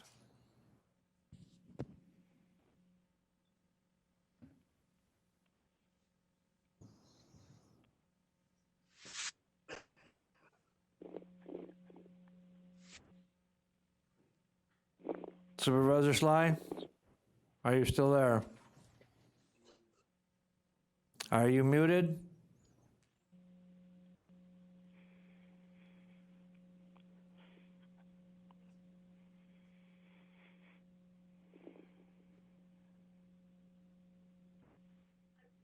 Supervisor Conway is next. Supervisor Conway is recognized. Thank you, sir. I appreciate both sides, and I think I understand where both sides are coming, but I would imagine that switching it back to the Education Committee would be the better move, A, because I think the educational nature of it itself would be better served, and they can still work with the other committees through that. That's not a problem. And it's almost, I don't want to say it's a nefarious move, but it's a little telling that the chair of that committee wasn't involved by the Rules Committee when they were going to basically take it away. And I guess my last point is that we've heard from the women on the board and minorities on the board that they don't like that. That to me says they don't like that. It's probably not a good thing. Thanks. Supervisor Schley is recognized. Yes, can you hear me? Yes, we can, Supervisor Schley. Okay, I had trouble getting in before. I don't want to speak on this subject. I would like to be recognized when this discussion is over for another item. Thank you. Okay, any other discussion on the amendment? Supervisor Krause. Yes, thank you, Chair. I would like to say that I think it's a good idea for this diversity committee to be under the executive committee. I believe there is a change in the board, and I think appointments may reflect that. We have to trust in our government to do the right thing. And we have had some great changes in this election. And I think to say that the executive committee is going to be opposed of all older white males and 1 female, it's not going to be the same as it was the past 2 years. we've had changes, and I think our community is looking to have our board reflect the people in the community, which is more diversity. And I have trust in our county and our executive people to do the right thing. Thank you. Supervisor Dickinson is recognized. So just commenting to Supervisor Lowe, I appreciate what you stated there about the demographic and the way that they may vote or the things that they may take. I really don't think you know anything about me, how old I am, where I come from. So to categorize me and throw me into Order. Point of order. You have to address the chair, sir.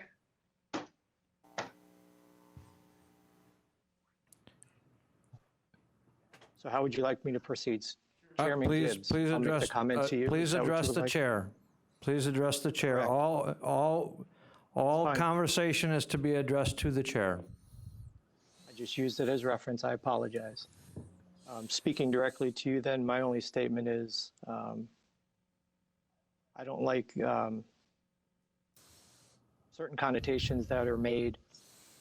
And as a supervisor and just with my background, to state that therefore I would act in a certain manner or vote in a certain way, I don't think that that's fair of any of our board members here. So that's really just what I wanted to state. Thank you. Thank you. Supervisor Harris. Just address some other comments. I don't think by bringing this discussion that anyone is saying that one particular person based on their race is going to, or ethnicity or gender is going to vote a certain way. But I think you do lose something if you don't have people of diversity making some of those decisions. Now, we're talking about moving forward in terms of the executive committee reviewing it as a whole in hopes that it would touch more areas. I would just strongly advise moving forward that if that is the way that we're going to go, that we seriously look at making sure that that executive committee does have diversity, because it has to have it to have to move forward if that is what we're gonna do, because there's no way you can say you're representing diversity if you don't have someone who's diverse on that board, no matter which way in which they're gonna vote or move. I think you lose something by not having a diversity on the executive committee if that is the way you're gonna move. So I would strongly push for that if that is the way this board is planning to vote. Thank you. I still have Supervisor Lowe and Supervisor Leahy still had their hands up if they want to address the this issue. Supervisor Leahy is recognized first. Supervisor Leahy. I'm sorry, I lowered my hand. Thank you. Supervisor Lowe, are you next? You are next. Did you lower your hand? Yes, I did. Sorry. Any other discussion on Vice Chair McEwen is recognized? Thank you, Mr. Chair. The Rules Review Committee spent, some time looking at this as far as the reporting committee. We had the chair from Diversity Affairs there, like I explained earlier. There were not any concerns. No one else from the county board came to express that issue, that there would be a problem with the executive committee. And I understand some statements that it may be more open if it goes through EED committee. However, we don't know what that committee is going to consist of at this point. As far as the executive committee, I've been on there for 6 years, and not everybody agrees or does not think the same way on that committee. And I do bring perspectives from public safety to executive and voice that opinion there too. And I hope, and I know the other committee chairs do the same. So I just think because of the multi-jurisdictional conflicts that can come up just coming from one committee, sometimes delays things, and we have a hard time getting it passed. I think if, and if it even doesn't get the support from executive, like was explained in the past, any two supervisors can bring it to the board. And I would encourage them to do that if they feel that strongly that they didn't get the support from executive. But like I said, that was the reason it was changed. Anybody was free to come to the meetings, and like I said, there was one supervisor besides Supervisor Zhang that I believe attended the meetings, and we had 10 of them, and they were spread out at different times. So I would ask you to support the way the reporting committee was proposed, and like I said, I don't think that it's going to not be as open coming from the executive committee versus the EED committee. So thank you. Any further discussion? Any further discussion on the amendment? I will ask the clerk to call the roll on this amendment. Beestrom. Yes. Boots. No. Book.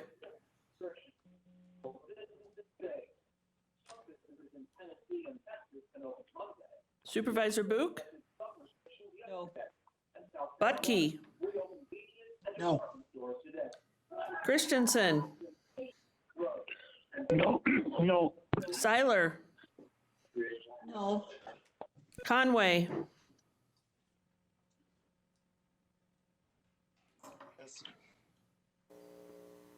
Dickinson.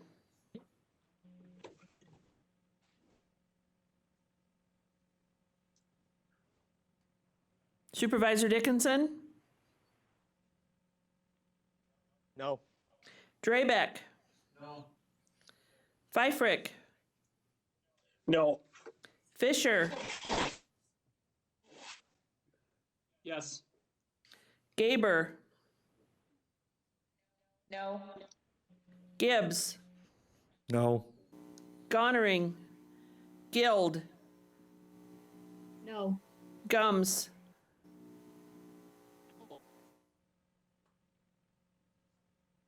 Supervisor Gums?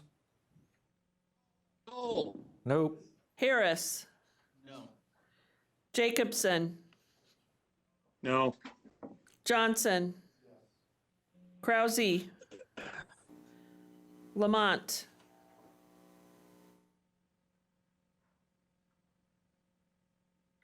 Supervisor Lamont? No. Longenhan?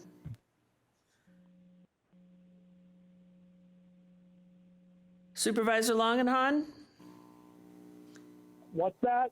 Supervisor Longenhan, the vote on the amendment to move the reporting relationship back to EED committee from the, and changing it from the proposed rule to the executive committee. Nay. Leahy? Yes. Lowe? Yes. Mask? Yes. McEwen? No. Oberbeck? No. Opal?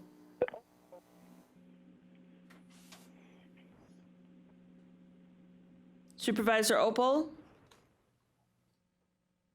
He, Okay. Robinson? No. Rosenberg? Schley? No. Seafelt? No. Soibert?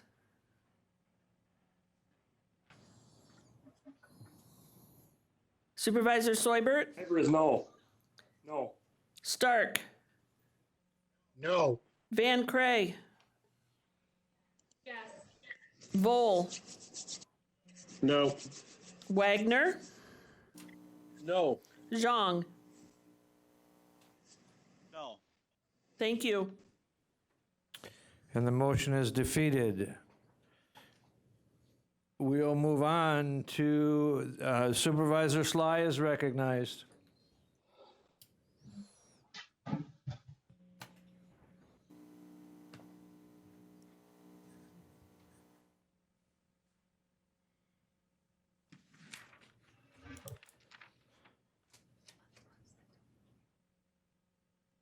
Yes, Mr. Chairman, do you hear me? Yes, we have you now, Supervisor Sly. I will. Thank you. I'm sorry about having a few complications here. Yes, I wanted to bring forth the amendment to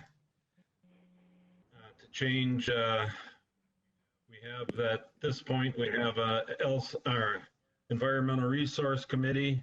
And it used to be we had a ERC committee plus a LCC, Land Conservation and Zoning Committee. And these two committees were very important to the rural areas. They have a lot of duties to do and take care of.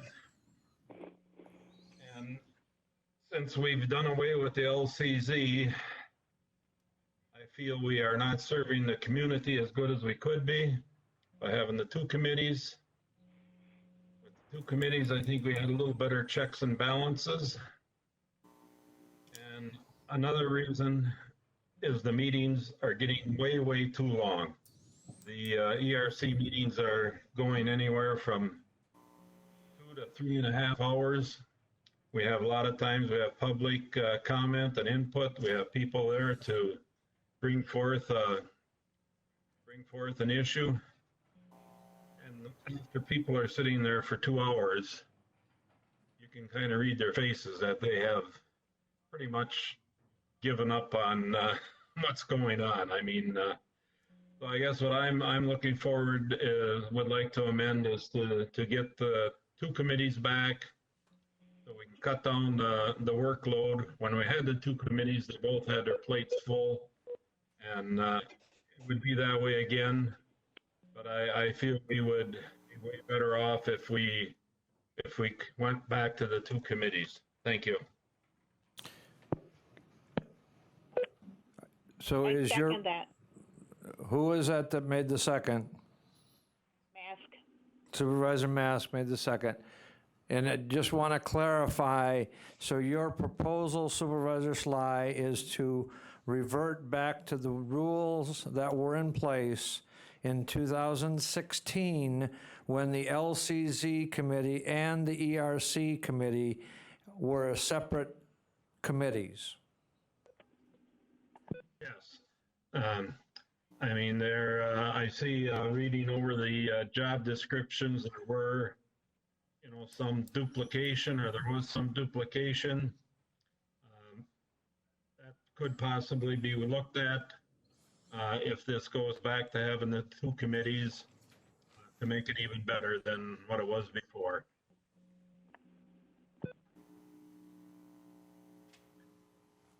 Okay, I have Supervisor, first I apologize to Supervisor Harris for not recognizing him prior.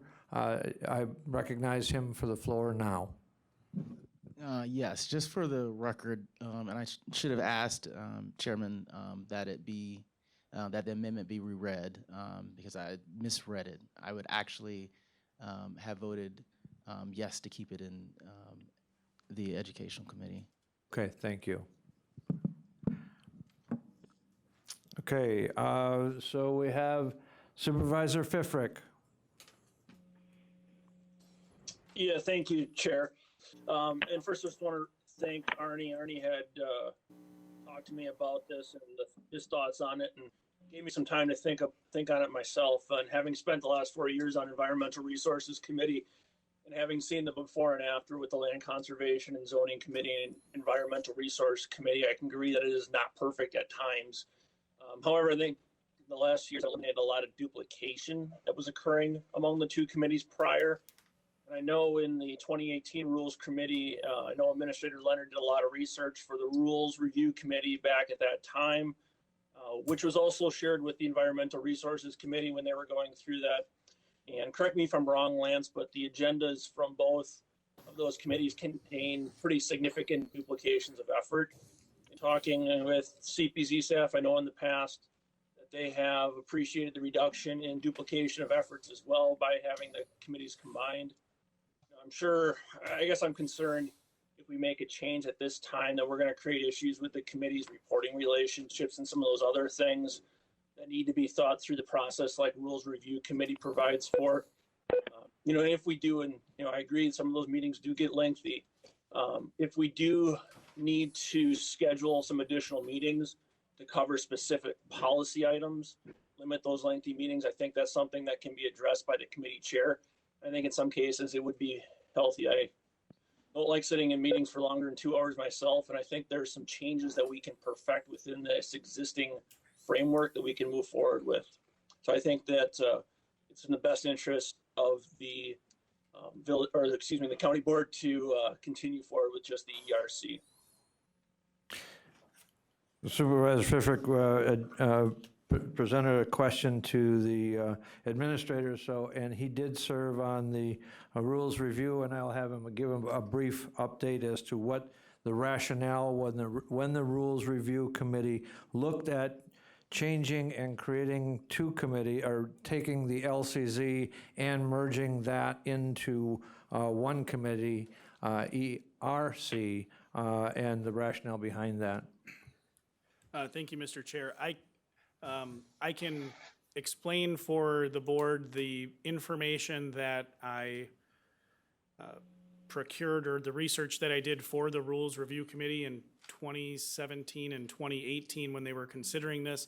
I'll certainly leave it to any members of that committee to express their specific assessments of that information. But I gathered a bit of information. I actually pulled all of the agendas for both the Land Conservation and Zoning Committee as well as the Environmental Resource Committee for a little bit more than a year, and kind of categorized the information within those agendas and provided that to the Rules Review Committee. Ultimately, there were three categories. I looked within ERC and saw that a significant amount of time was being devoted to two issues that the Rules Review Committee wanted to discuss. The first was the POUTS, Personal Onsite Wastewater Treatment System, discussion relative to the creation of a loan fund. And the second item at ERC that was a frequent agenda item was discussion relative to the use of environmental impact funds. My recollection of the discussion was that because each of those two items were time limited, in that they were, the ERC committee was no longer going to be discussing those items because, quite frankly, the loan fund was near its completion in terms of formation, and the environmental impact fund dollars were being allocated to that loan fund for future use. So the Rules Review Committee discussed whether that was sufficient capacity to combine with the Land Conservation Committee. The other piece of information that I provided was I highlighted within those groups of agendas any duplication, as was alluded to by Supervisor Pfeffrick. And as you recall from the rules, both in 2018, the 2018 version, as well as the version that is proposed to you today, a central component of ERC's work relates to reviewing any amendments to the zoning code. So when I highlighted that information for rules review, they looked at potential duplication in the areas of code revisions, whether they related to substantive code revisions or enforcement revisions, zoning policy discussions that were happening, as well as departmental information updates. So I provided all of that information to Rules Review the other in 2017 and 18. The other piece of information that they requested was an evaluation of the amount of staff resources that were devoted to land conservation and zoning committee meetings, as well as staff resources devoted to Environmental Resource Committee.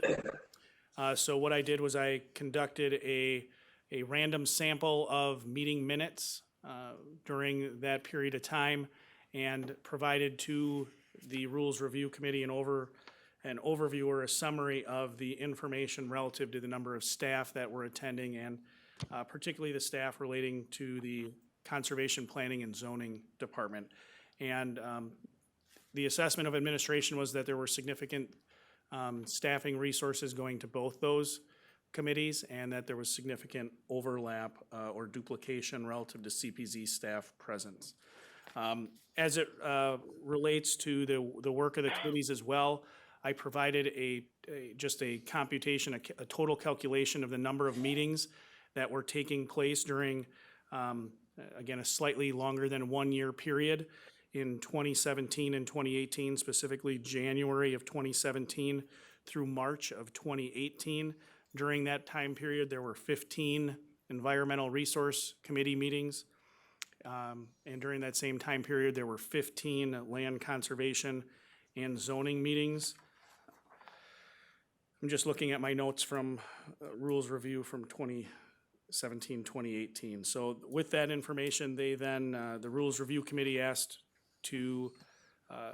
administration to reach out to the Environmental Resource Committee and Land Conservation and Zoning Committee to gather input.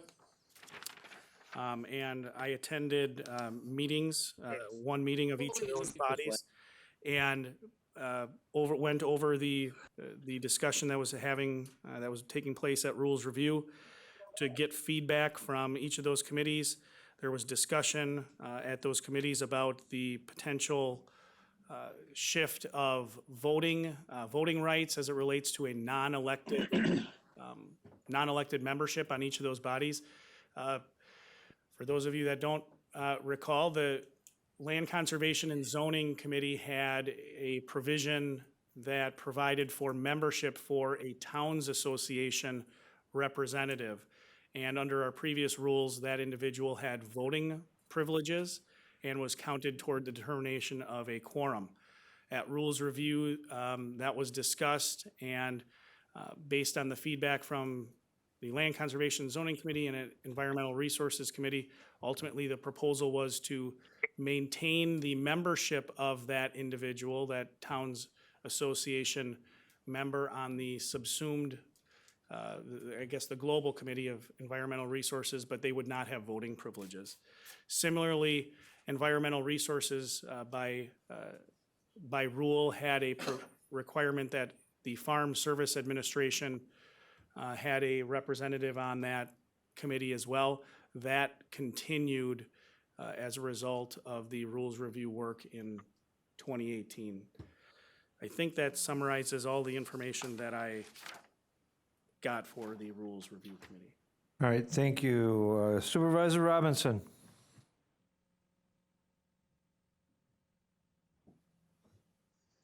I would like to just support the comments that Supervisor Pfeffert and Administrator Leonard made. And one of the concerns that I have with the motion is that it creates ambiguity. And some of the ambiguity is it looks like the ERC has responsibility for implementation of the comprehensive plan, but the Land Conservation Committee would have responsibility for amendments to it.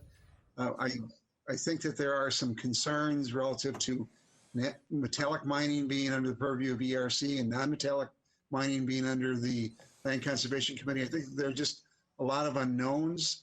I'd just like to reiterate the comments made by Supervisor Pfeffert that there may be a need for second and third meetings. I looked at the hours spent on it last year and it averaged 2 hours and 6 minutes per meeting. But the last half of the year was considerably more.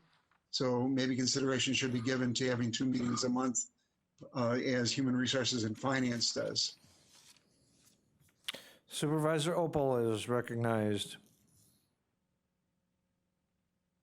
Yes, I could hear you now. Go ahead. you got me? Yes. You have me, Chairman Gibb? Yes, Supervisor Opal, you can be heard.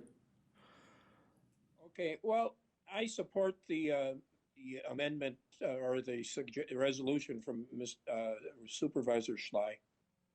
I served on that committee for about 3 or 4 months, and luckily got appointed to the, appointed to the Park Commission. But in that time, I noticed that the meetings were long, and by the time we got to the end, or the end of the ERC part of it, it almost seemed like we were hurrying through the LCZ part of it. And I honestly think those two should be separated. Luckily, Mr. Schley, our Supervisor Schley, volunteered to take my spot on that committee. So I shared the experience. So I support Mr.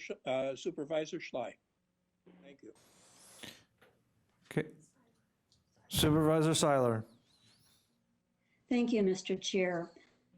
When the conversations about combining committees was introduced, two of the points that were made is that this was an effort to save time for supervisors and the staff.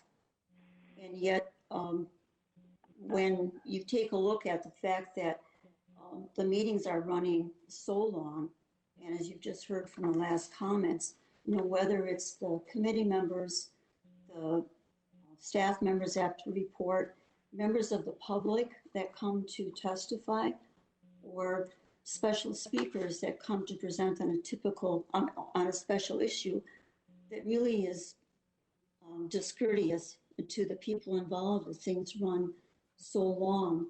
The second point brought up was, well, we can have more meetings on the, how does combining committees that ultimately now the meetings are running excessively long to the detriment of everyone involved, thus also the residents that we are charged to serve.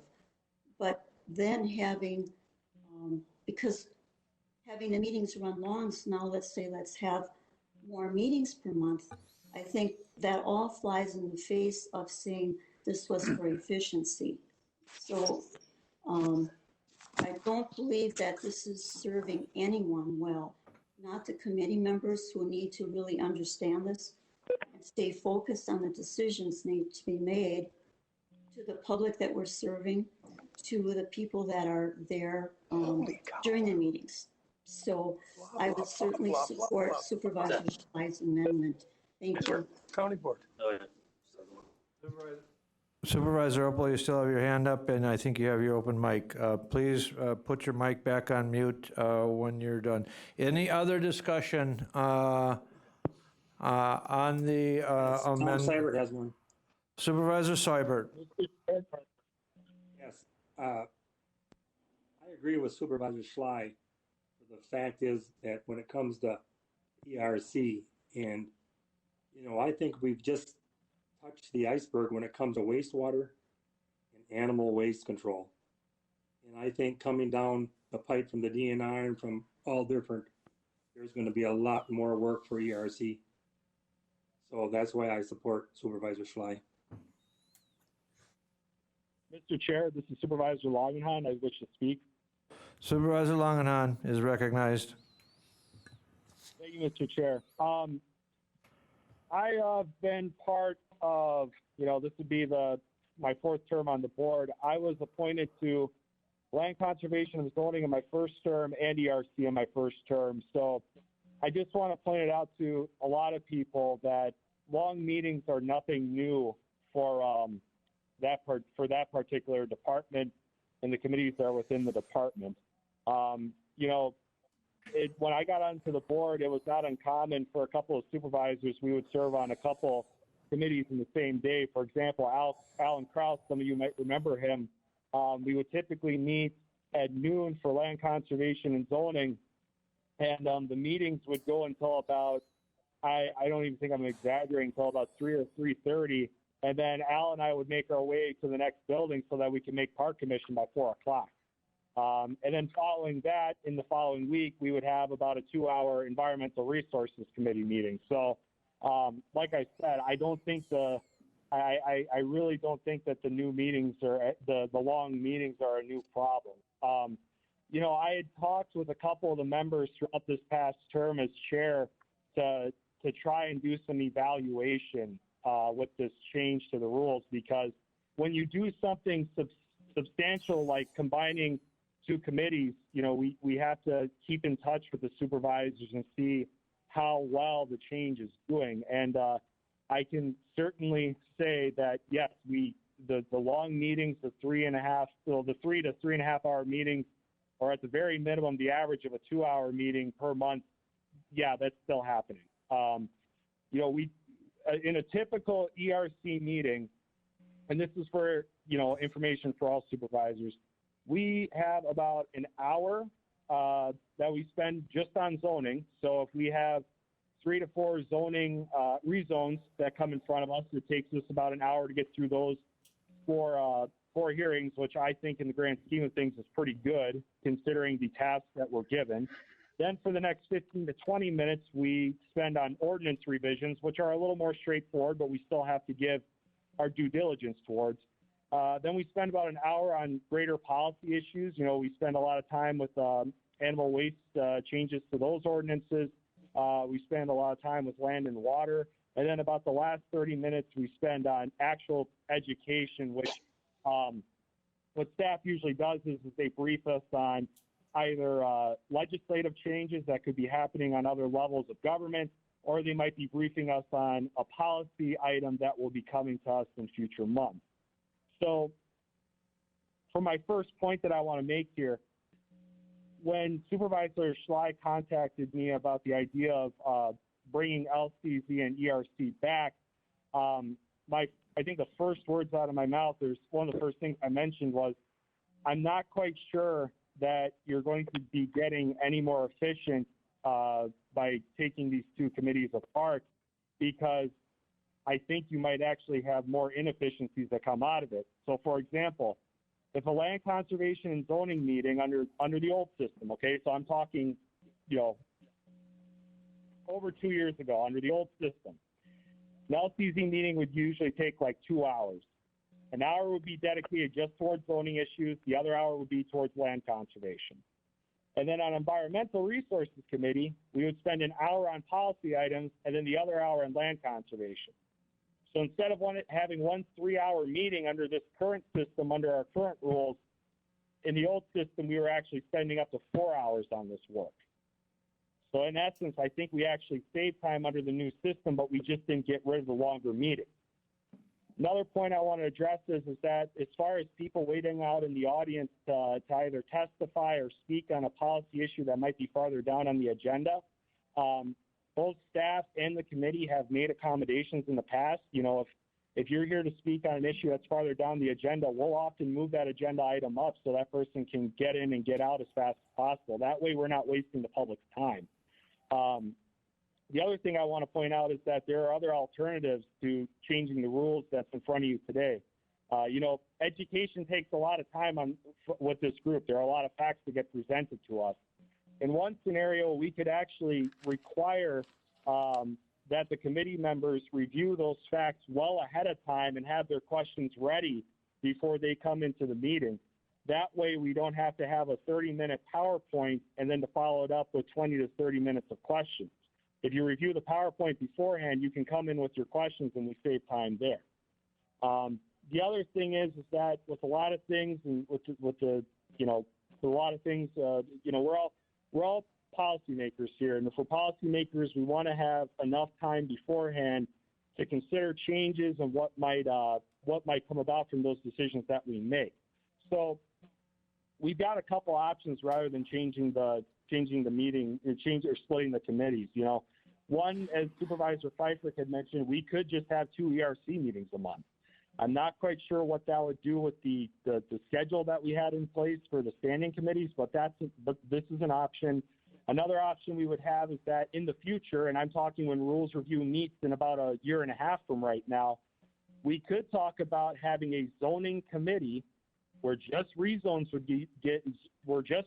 and other zoning issues would get brought forward, and then we could have another environmental committee which would deal with the policy questions or the land conservation questions. So all in all, I think that due to the I think that due to the way that this is being done and the fact that we don't have a whole lot of time to review this and go forward from here, and in addition, I think that there actually are some inefficiencies that could be created from going back to the old system. I would actually encourage the rest of the county board to support the rules as written.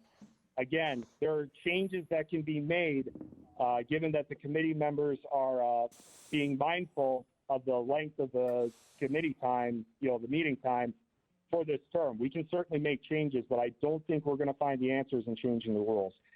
With that, thank you all for listening. I know that was quite a lot of information. Thank you, Mr. Chair, and I urge you to keep the rules as written. Thank you. Okay, Supervisor Pfeffrick is recognized.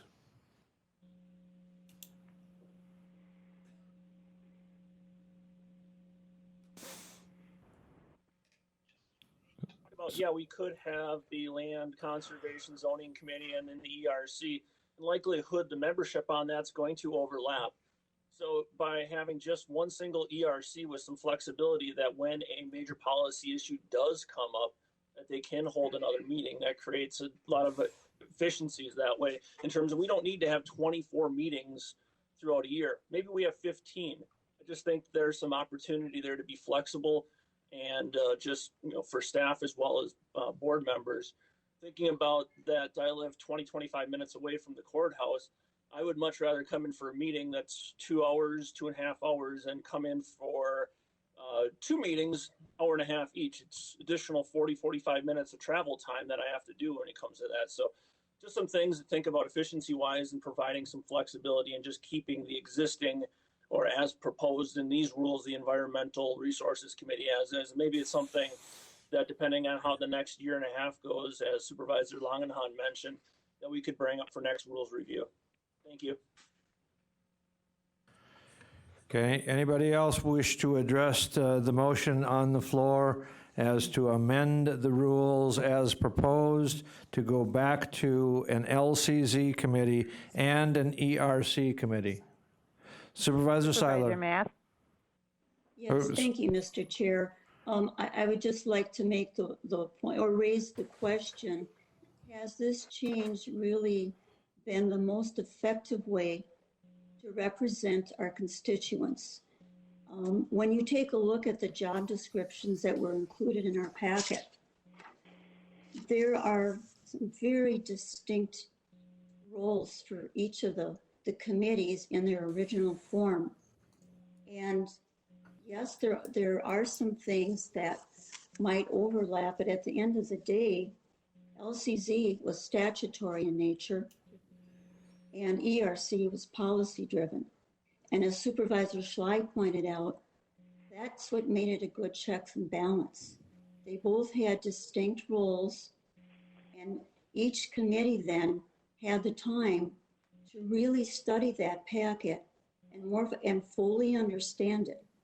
I think if we're honest with ourselves, everybody does the very best that they can, but the amount of information at times in meeting packets to really review and understand, and then to be at a meeting, I'll speak only for myself, but I think it's really hard to maintain a good focus once you go over 2 hours.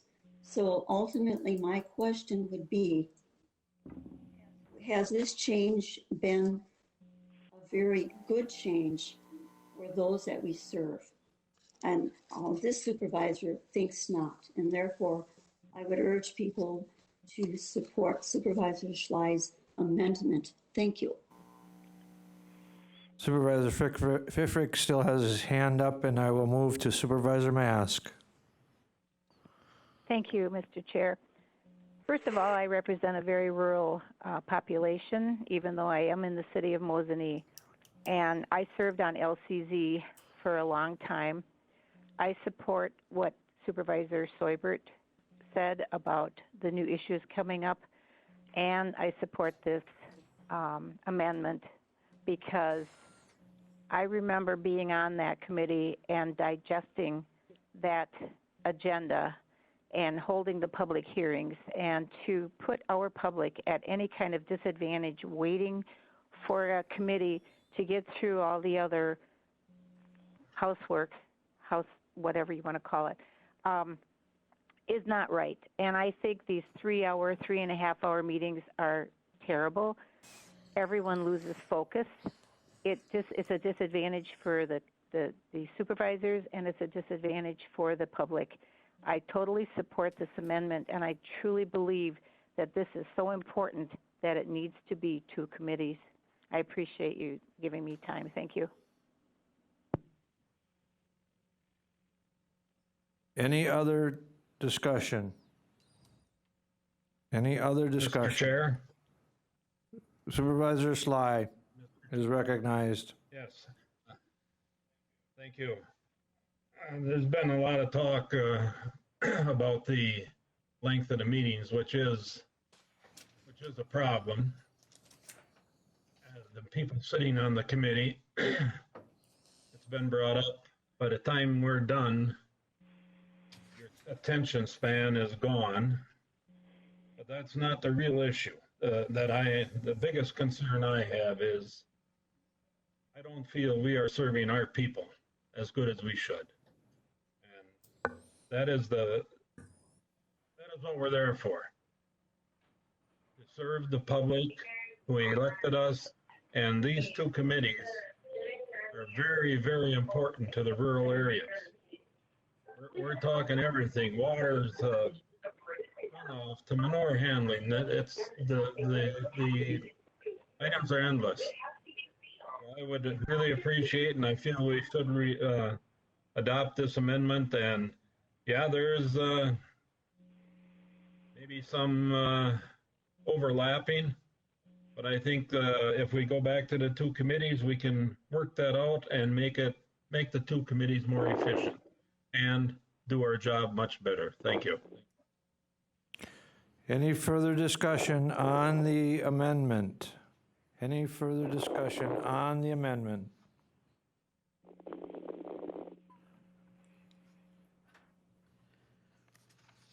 Any further discussion on the amendment? Seeing none, we'll ask the clerk to call the roll. Beestrom. Yes. Boots. Yes. Book.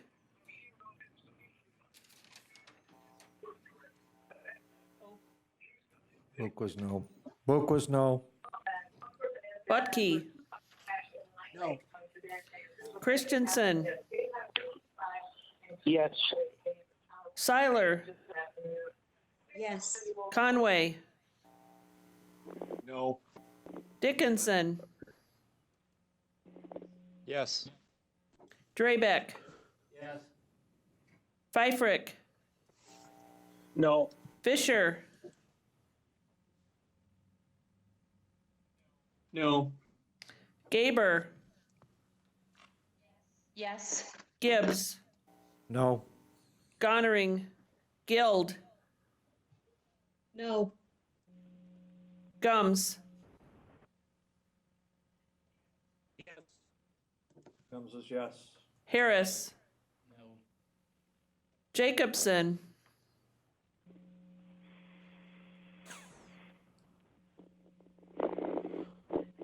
Supervisor Jacobson? He may have had to leave the meeting because the City of Mosinee meeting was starting probably. Johnson. Krause. Yes. Lamont. No. Longenhan. No. Leahy. No. Lowe. Yes. Mask. Yes. McEwen. Yes. Oberbeck. No. Opal.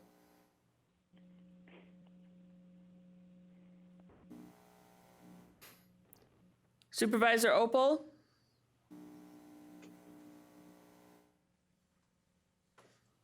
Robinson. No. Rosenberg. No. Schley. Yes. Seefelt.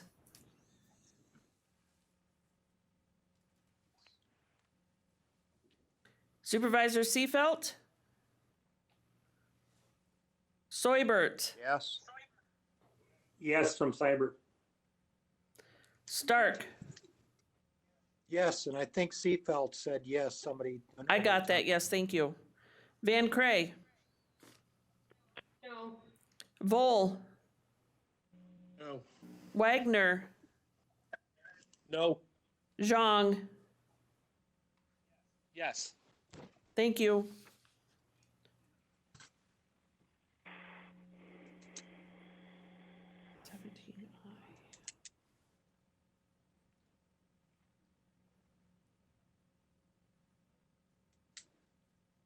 Eighteen. 17 aye, 18 nay. Right, okay. The motion is defeated by a 17 to 18 vote. Now, back to the rules as amended. Any further discussion on the rules as amended? Any further discussion of the rules as amended? Supervisor Lowe?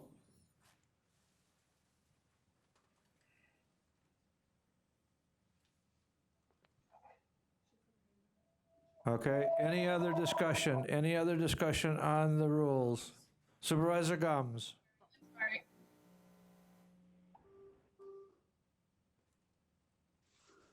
Mr. Chair? Supervisor Gums is recognized.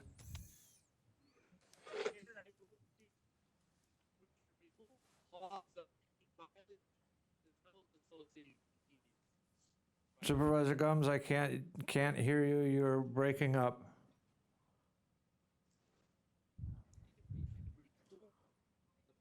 Supervisor Gums?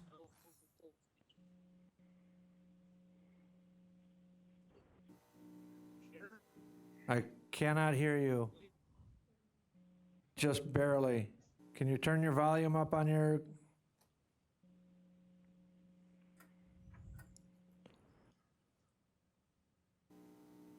Still cannot hear you. Mr. Chair, I Yeah. think we should remove the supervisors to towns association meetings. That will.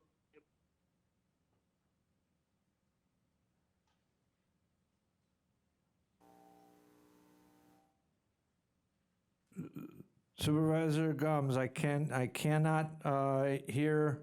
If you could, can he call you?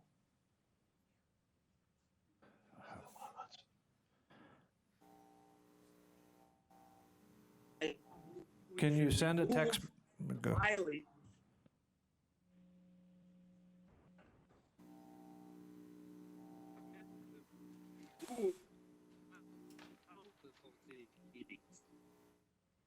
Unfortunately, Supervisor Gums, all I get is about every fifth word. I cannot understand the conversation. Mr. Chairman, Tom Seibert here. Supervisor Seibert. He's saying that we should remove the mileage for the Towns Association meetings. Is that a... Clear, so. So the motion, Supervisor Gums, if I understand your motion, is to remove mileage reimbursement to the supervisors for attending the Towns Association meeting. Is that correct? Yes, sir. Is there a second? Supervisor Gums made the motion to remove from the mileage reimbursement expense the mileage reimbursement to the Towns Association. Is there a second? Tom Seibert will second. Tom Seibert was a second. Is there any discussion?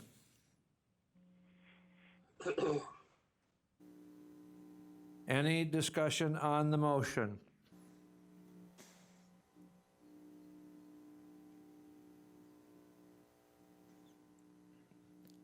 Any discussion on the motion? Mr. Chair, this is Supervisor Langenhahn. Supervisor Langenhahn. I guess, maybe provide some rationale. I'm just curious. I mean, first of all, I to be honest with you guys, I didn't even think about that being as a reimbursable meeting. So now that knowledge is in front of us, I guess you could make the argument that because it's not a specifically county-related meeting, that it probably shouldn't, be allowable for county reimbursement. But I just want to make sure that's where Supervisor Gumbs' rationale is coming from, and that I'm not missing anything. Or somebody could please add something to that. I just want to make sure that I'm connecting the dots correctly.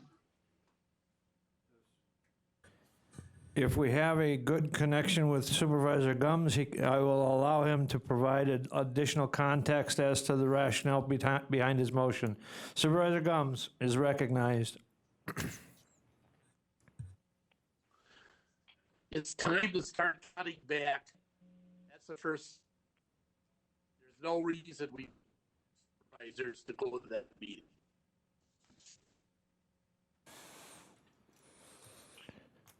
So if I understand you correctly, you were saying that there's no reason for all of the county board supervisors to be attending a Towns Association meeting. Is that correct? They can go to it. They can go on their own dime. We don't have to team up. Okay. Mr. Chair, this is Supervisor Langenhahn. Supervisor Langenhahn. I guess I totally agree with Supervisor Gumbs that we're now entering into some tough times on the horizon. There's just one thing I do want to point out though, because for those of you that have been to Towns Association meetings, I'm sure you all have seen the county employee vehicles there that our county staff use to go out to these town meetings to I guess you could provide outreach and information to townships on what the county is doing or what programs might be available for them. The gas that's in those vehicles and ultimately the total cost of the vehicles, they're also coming from county dollars. So, if the reimbursement is taken away, I'm not going to change my behavior from going to a Towns Association meeting because there's good information there, there's good speakers there, and it's good to be in among the townships. But I just want to point that out, that if we start cutting back there, let's be mindful of the resources of when employees and ourselves are going to meetings in the community. Just some thoughts.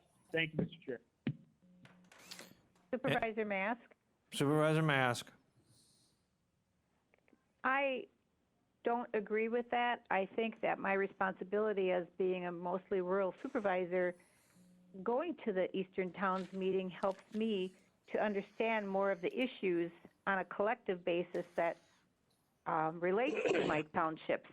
And I think that it is a responsibility of the supervisors that represent our rural communities, which we have a vast area of in this county, that it is okay to reimburse us. I have to make sometimes 50-mile round trips to some of these meetings, and I don't not do it because of that. But I do believe that because it is part of my responsibility, as I perceive it, to be a rural county board supervisor, that it's my responsibility, and I do believe that it is okay to reimburse us for that little bit of mileage.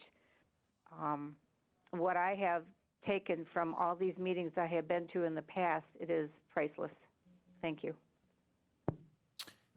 Any further discussion on the motion to remove reimbursement to supervisors for attending the Eastern and/or Western and/or joint Towns Association meeting that is held, the joint Towns Association meeting is held in July? Any further discussion?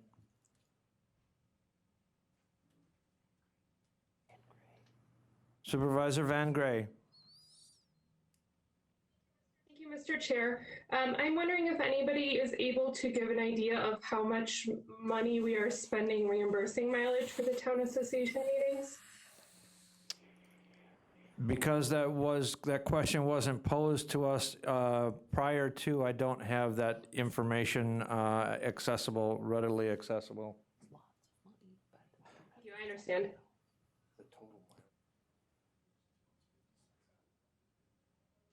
It is part of the county board's travel budget that's in the county board's travel allotment in its budget. So it would be part of that, but I do not have an accurate count in front of me. I didn't know that this amendment was coming, so I can't give a context as to the amount of dollars that it may save.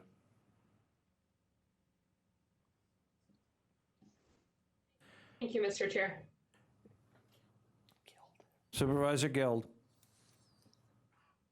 Thank you, Chair. Just a point of clarification. What is the process for getting mileage reimbursement? I guess just because I know we're making some changes in there, I'd like to know if this is something where supervisors are still going to have to voluntarily request it. My understanding is it's not automatically going to go to anybody who attends. So we as supervisors would still retain the ability to choose if we want mileage or not. Is that accurate? First off, two parts. You asked two parts to that question. The first one is there pre-authorization? There is, in fact, under the proposed board rules, that would be one meeting that would be pre-authorized for all supervisors to attend. But yes, under the current board proposed rules, each supervisor is required to submit his reimbursement request to receive mileage reimbursement if attending the Towns Association meeting. So the bottom line is, if a supervisor attends and requests reimbursement, they would be, under the current rules as being proposed, would be reimbursed. But you are correct in that they would have to still submit that request on one of the quarterly bases that the proposed rules spell out. Thank you. One comment then I'd just like to share is knowing that we still retain, under the current proposal, we would all still retain the option of requesting the mileage. I guess I am probably going to vote against the amendment simply because I think it's unfair of us to assume that all supervisors, both now and in the future, have the fiscal means to afford to make the treks out into some of the more rural areas. And while those of us who have attended in the past, and as others alluded to, didn't even think to request mileage, we can still not request mileage. We can make that one-on-one choice, but I'd like to put out there that for those on our board who would like to attend but do have fiscal constraints, I don't think it's fair of us to take that option away in this context. So I will be opposing this. Any further discussion? Supervisor Gill still has her hand up. Any other discussion?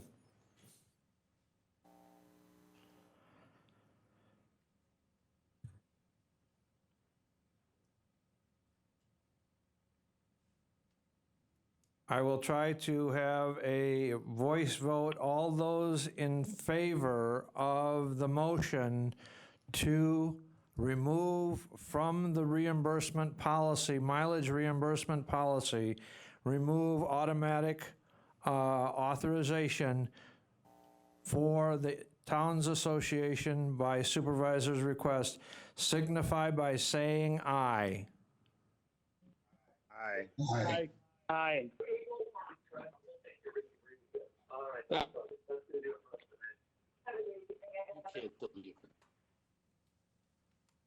All those in favor signify by saying no. Opposed? No. No. No. No.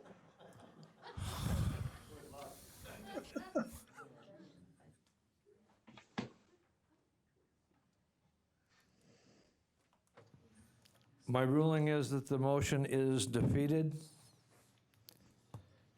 but that is open for anybody to challenge. As we now have the rules, is there any further discussion? Supervisor Lowe. Thank you, Mr. Chair. I had just want some clarification, please, from you or Vice Chair McEwen. So on page 22 of 98, when it talks about the WCA annual convention, and that the preference is given to the chair, the vice chair, and standing committee chairpersons, can you explain the change of preference, please? That is not a change. That is just the total, the past practice, and in the past rules, that's exactly the way it was presented. The chair of the board, whoever that is elected, also serves on the WCA board, the membership meeting when the WCA annual conference is held normally in September. So the chair is normally that person that serves in that capacity when the WCA full membership meets and votes on the resolutions that are brought from the membership. The vice chair has historically always been given preference, as are the standing committee chairs, because they are attending in trying to recover information to be able to be provided back as leadership to the standing committees that they represent. Now, in the past, the WCA has offered the first-term supervisors a free conference admission or registration. So the WCA normally did not charge the registration fee for its annual conference for any new supervisors. And historically, this county has encouraged all first-term supervisors to attend. So that's the rule as it's written, and as long as the budget allows, and again, it is budget driven, that the county board travel budget, as long as that allows those supervisors, as far as the chair of each of the standing committees, and then the first-term supervisors in the first year of their supervisory term, have been authorized to go in the past. Thank you, Mr. Chair.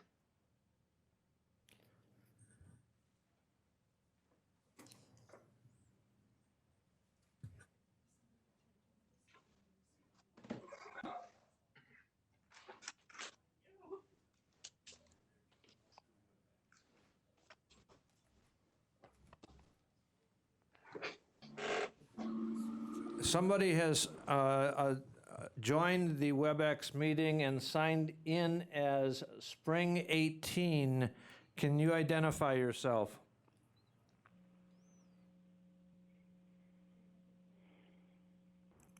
You have your hand raised.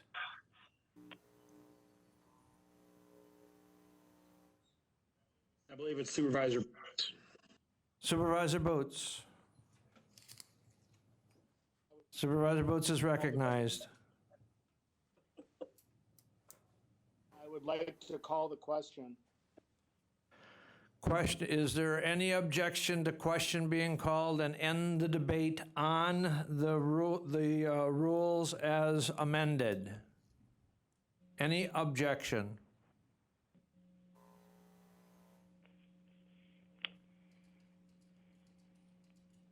Is there any objection to question being called, end debate on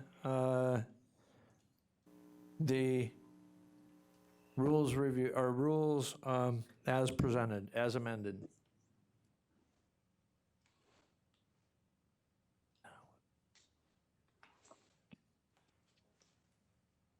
We will proceed to then, seeing how there was no objection to the question being called, we'll proceed to the motion to adopt the board rules as amended, and we will have a roll call vote. So now what's that? Okay, we'll try to do a voice vote so that we can proceed and try to speed up the meeting. Is there any, all those in favor of adopting the rules as amended signify by saying aye.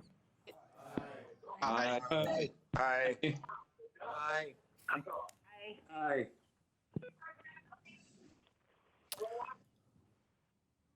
All opposed to adopting the rules as amended signify by saying aye now. No. The motion is carried. It is not unanimous.